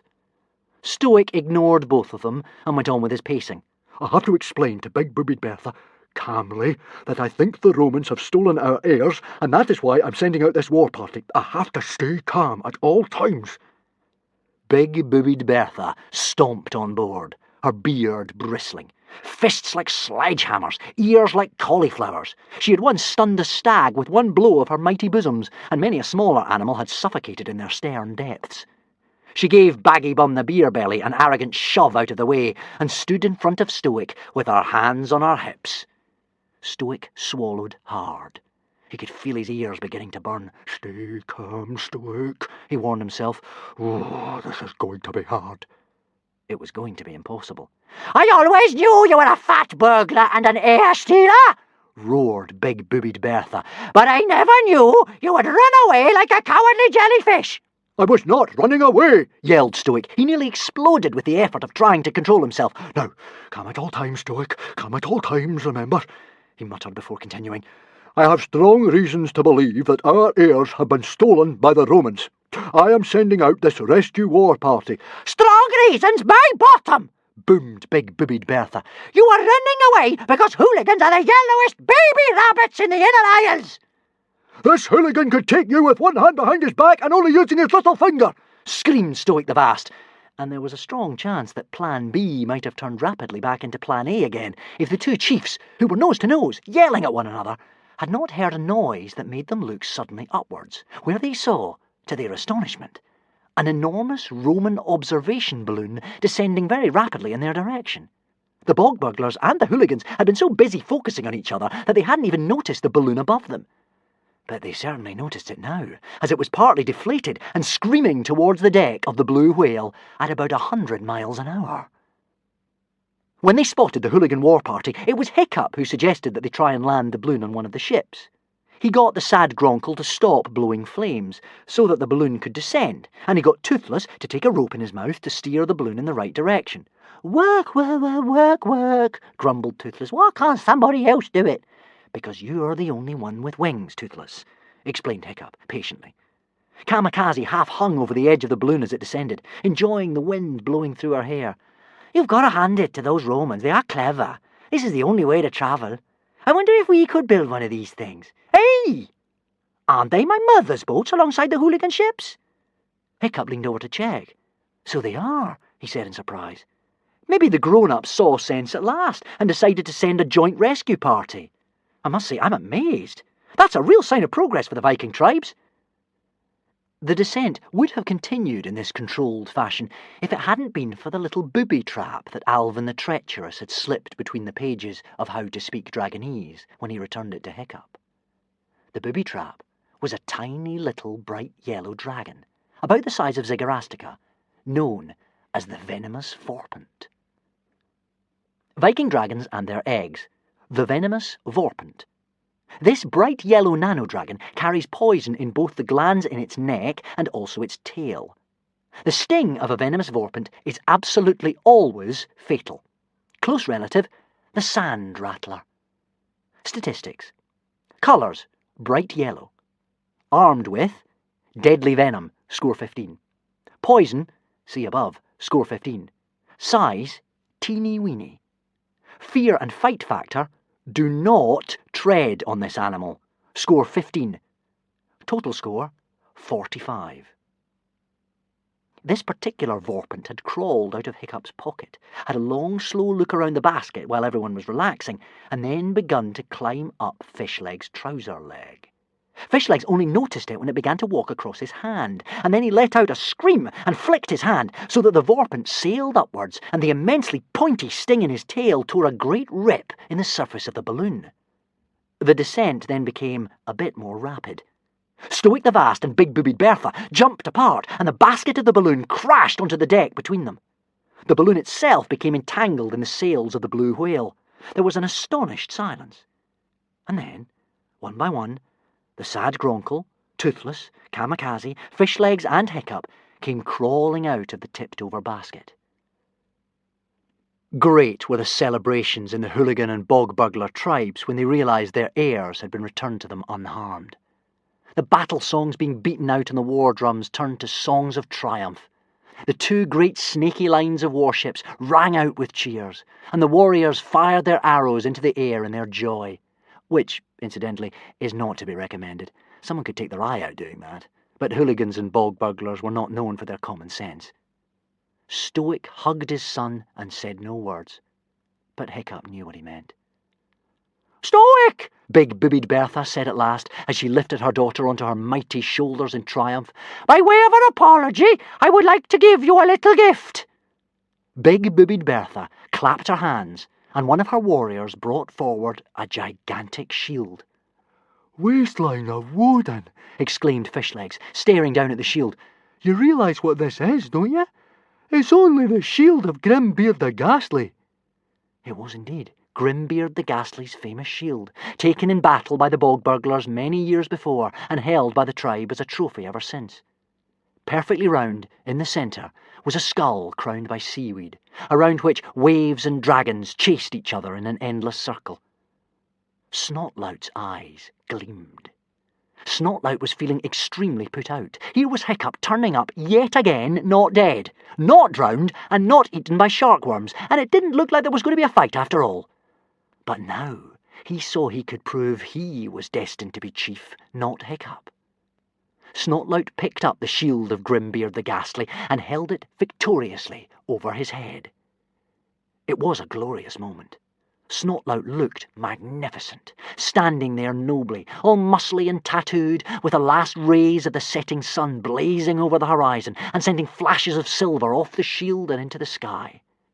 The watching hooligans, some of whom were not very sure what was going on, and all of whom were not very bright, assumed that Snotlout had saved the day in some way. He certainly looked good. They started shouting, "Snotlout! Snotlout! Snotlout!"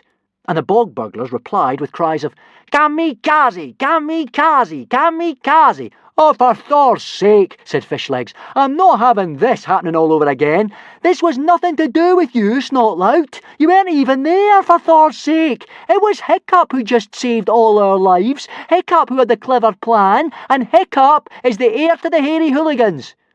"Push him, Fishlegs," advised Kamikaze from her mother's shoulder. Fishlegs gave Snotlout a big shove in the stomach. Ordinarily, Fishlegs would never have been able to push Snotlout over, but the shield Snotlout was holding above his head made him a little unsteady. He fell overboard into the water with an enormous splash. There was a bit of a horrified silence.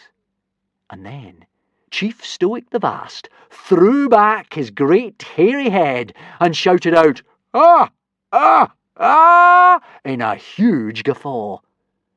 The cheers of the watching tribes turned to great yells of laughter, for there is nothing they enjoy more than a really simple joke where someone falls over or gets wet or covered in mud. So they laughed as long and loudly and rudely as only Vikings can, splitting their sides and bending over double and thumping each other on their hairy backs as the sun set on Saturn's Day Saturday in a spectacular display of red and pink and gold. Snotlout was pulled out of the sea by his father, Baggybum the Beerbelly, still clinging onto the shield of Grimbeard the Ghastly. And even Snotlout was forced to join in the laughter so he didn't look like a bad sport. "Hiccup," said Stoic at last, wiping the tears from his eyes. "I have a present for you." Stoic led Hiccup over to the back of the blue whale, and there, being dragged behind by a rope, was the familiar sight of a small, fat boat with a slightly wonky mast and a drunken wobble to the left. "The hopeful Puffin!" exclaimed Hiccup joyfully. "Gobber dived into the harbour and brought her up for you," beamed Stoic. "I mended a couple of holes for ya," boomed Gobber, slapping Hiccup on the back. "We'll make a Viking of ya yet." "Maybe you and your dragon Juiceless and Fishlegs and Cammy What's-it here could lead us back to Berk in triumphal procession," said Stoic. After all, it's not every day that the noble tribes of bog burglar and hooligan have their heirs returned to them. As darkness fell all around them, the islands of the archipelago turned from green to grey and then to black, and the Viking warriors lit the flares that hung along the sides of the gently rocking ships. The electric squirms flickered into life and danced across the ocean like little fiery sparks, trailing tails of sparkling, dusty light behind them. The sea was as flat as glass, and the reflection of the full moon in the water made a flickering path of moonbeams, leading all the way up to the distant silhouette of the Isle of Berk on the horizon. Hiccup and Toothless and Fishlegs and Kamikaze climbed on board the hopeful Puffin, which seemed none the worse for having been down to the bottom of the ocean and come back up again. And if a stranger could have observed that nighttime procession, they would have thought it odd indeed to see the progress of the Viking warships that night. For were not the Vikings supposed to be the masters of the seas, the greatest pirates and navigators the world has ever known? And now, here were these two great, snaking, flaming lines of hooligan and bog burglar ships, zigzagging wildly this way and that, turning round in circles and doubling back on themselves, laughing and apologising and cursing in the darkness. They were all following the lead of one tiny boat at the front, the hopeful Puffin, as she twirled and span and revolved in her own peculiar way across the path of the moon towards Berk.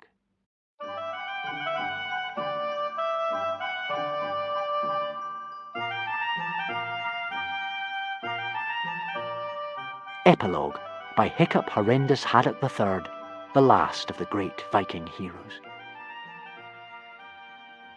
Here I am, back where I started. This all happened such a long, long time ago. But now I come to think of it, if I look around the desk where I'm writing now, I can see things all around me that remind me of that time. The hook of Alvin the Treacherous hangs on my wall like a golden question mark.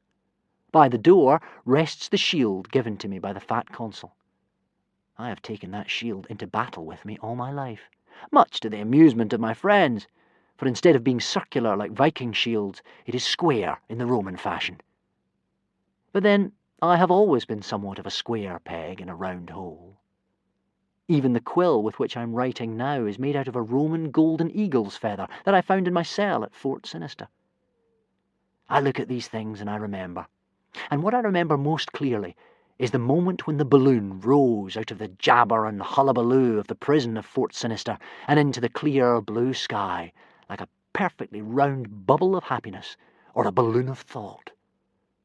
I remember the quiet stillness of that moment, floating free of all care and worry, suspended magically in the endless nothingness of the air below and above us. I remember my child self looking down over the rim of the basket and seeing my entire world laid out beneath me, like a map in a made-up story. For the first time, I saw that the place where I lived and struggled and worried was part of an archipelago of staggering beauty. Hundreds of tiny green islands set in a shimmering blue sea. And suddenly I realised with such clearness what pinpricks we were on this ocean universe. What swaggering insects. What posturing amoebas. But size isn't everything, as I'm always telling Snotloud. However small we are, we should always fight for what we believe to be right. And I don't mean fight with the power of our fists or the power of our swords. That has always been the problem with us Vikings. I mean the power of our brains and our thoughts and our dreams. And as small and quiet and unimportant as our fighting may look, perhaps we might all work together, like the numberless armies of Zygarastica, and break out of the prisons of our own making. Perhaps we might be able to keep this fierce and beautiful world of ours as free for all of us as it seemed to be on that blue afternoon of my childhood. Once, my hand held the sword Endeavour so strongly. Now, that same hand is as brown and wrinkly as an old salt kipper as it writes these words slowly and shakily across the page. The ink splutters and splodges where once it ran so smoothly. Sometimes I forget what I was doing last Tuesday, let alone 65 years ago. But the winds will still blow when I am no longer here. The storms will still rage. and the forces of empire and oppression, be they Roman or otherwise, will still be waiting at the corners of the ocean. The fight goes on for the heroes of the future.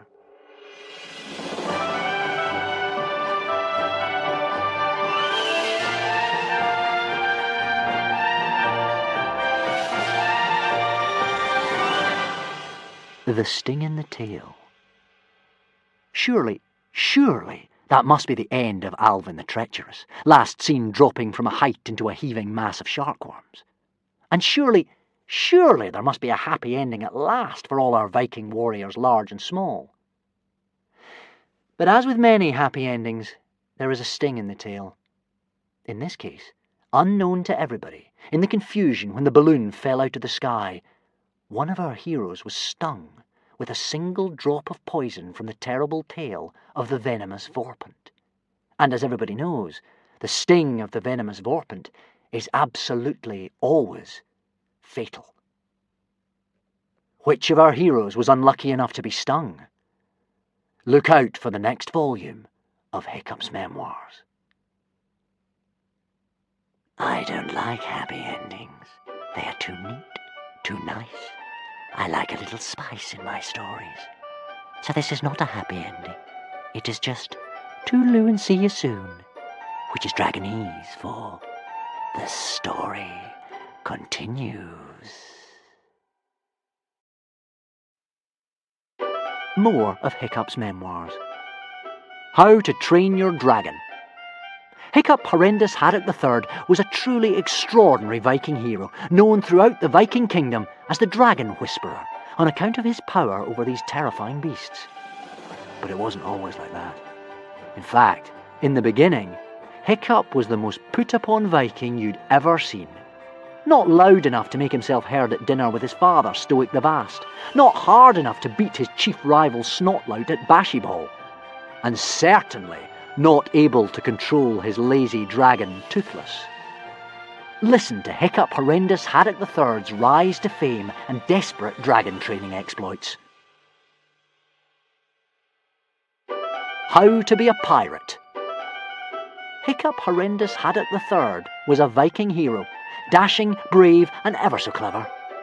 But even Viking heroes had to start somewhere. Hopeless at advanced rudery, awful at bad dispelling, and truly pathetic at spitting, Hiccup blunders his way through the pirate training programme and unsuccessfully attempts to seek out Grimbeard the Ghastly's treasure. Not exactly the skills needed to be a great Viking chieftain. Find out about Hiccup before he became known throughout the land for his awesome sword-fighting skills.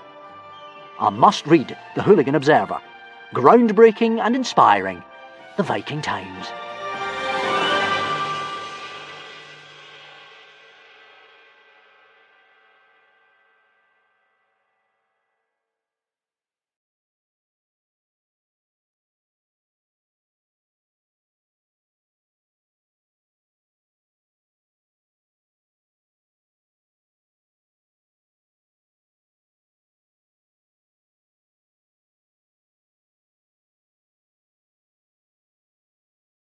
How to Speak Dragonese by Hiccup Horrendous Haddock III.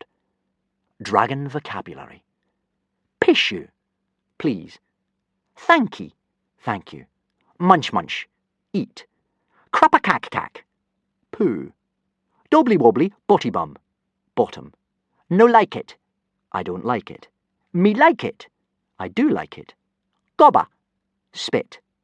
Botty crackers, bottock thunder, smelly breezers. Farts. Hoosus, house. Gaff, nest. Chuck it up, wobblyguts, to be sick. Yum yum on de bum, to bite someone on the bottom. Yum yum on de tum, to bite someone on the stomach. Yum yum on de thumb, to bite someone on the finger. Meowla, cat. Bath time. When a dragon has spent the whole day in a mud wallow and they then want to curl up in your bed, you have no option. You have to give them a bath. Good luck. Me na wash de bum, me na wash de face, me na wash de claws, me na splishy oody splashy at all. I do not want a bath. You are going to have to be cunning and use psychology. Na bath time, ever, never, ever, never. Me repeaty, na bath time, ever, never. On no account are you to get in the bath. Me wanty splishy splashy. Okie dokie, just one time. All right, just this once. Who de drunken de bath juice? Who has drunk up the bath water? Dragon vocabulary. Dim woof, dog. Squeaky snack, mouse. Pesty stings, nanodragons. Randy floss, rabbits. Stinkfish, haddock. Prickleburger, a deer. Scrumlush, delicious. Doubly yuck yuck, disgusting. Bum support, chair. Sleepy slab, bed. Munchie holder, table. Warmaddy tootsies, fire. Doody girly boohoo, burst into tears. Doody wobbly screamers, to have a tantrum. Doody chuckly ha-has, to laugh. Friendly, friend. Piss people, enemy. Doody screamy berserkers, doody hissy fittings, doody heebie-jeebies, to lose your temper. Dinner time. It's a yuck yuck. This is disgusting. Mean I like it, de stinkfish. It's a yuck yuck. It's a poo poo. It's a doubly doubly yuck yuck. I don't like haddock. It's revolting. It's gross. It's really revolting. Okie dokie, so questa yau eaty. All right then, so what will you eat? Me eaty de miaula. I want to eat the cat. You can raise your voice now. Na eaty de bum support, na eaty de sleepy slab, plus doubly doubly na eaty de miaula. Don't eat the chair, don't eat the bed, and definitely don't eat the cat. Dragon vocabulary. De yucky gobba bath. Swappa de yucky lip juice. To kiss. Doody vomit belly squeezes. To hug. Doody scarlet strokings. To scratch. He's all right, really. To love. The wingless land prisoners. Skyless dirt grubbers. No-brainers. Humans. Flick a flame. To set fire to. Snotting gum. Winkles. Brain goo. Snot. Smelly breezers. Farts. Talking to big dragons. Ooh, scrumplush, yum, yummity-tum, eating's de ickle prickle burger. Ooh, delicious, a scrummy little Viking. Me lookity scrummy me owen de tummy. I may look delicious, but I'm actually very poisonous. And if that doesn't work, me gambler yawn a flicky flame to gaff to the pesty stings. I bet you can't set fire to that nano-dragon nest. Easy peasy lemon squeezy. I can do that, no problem.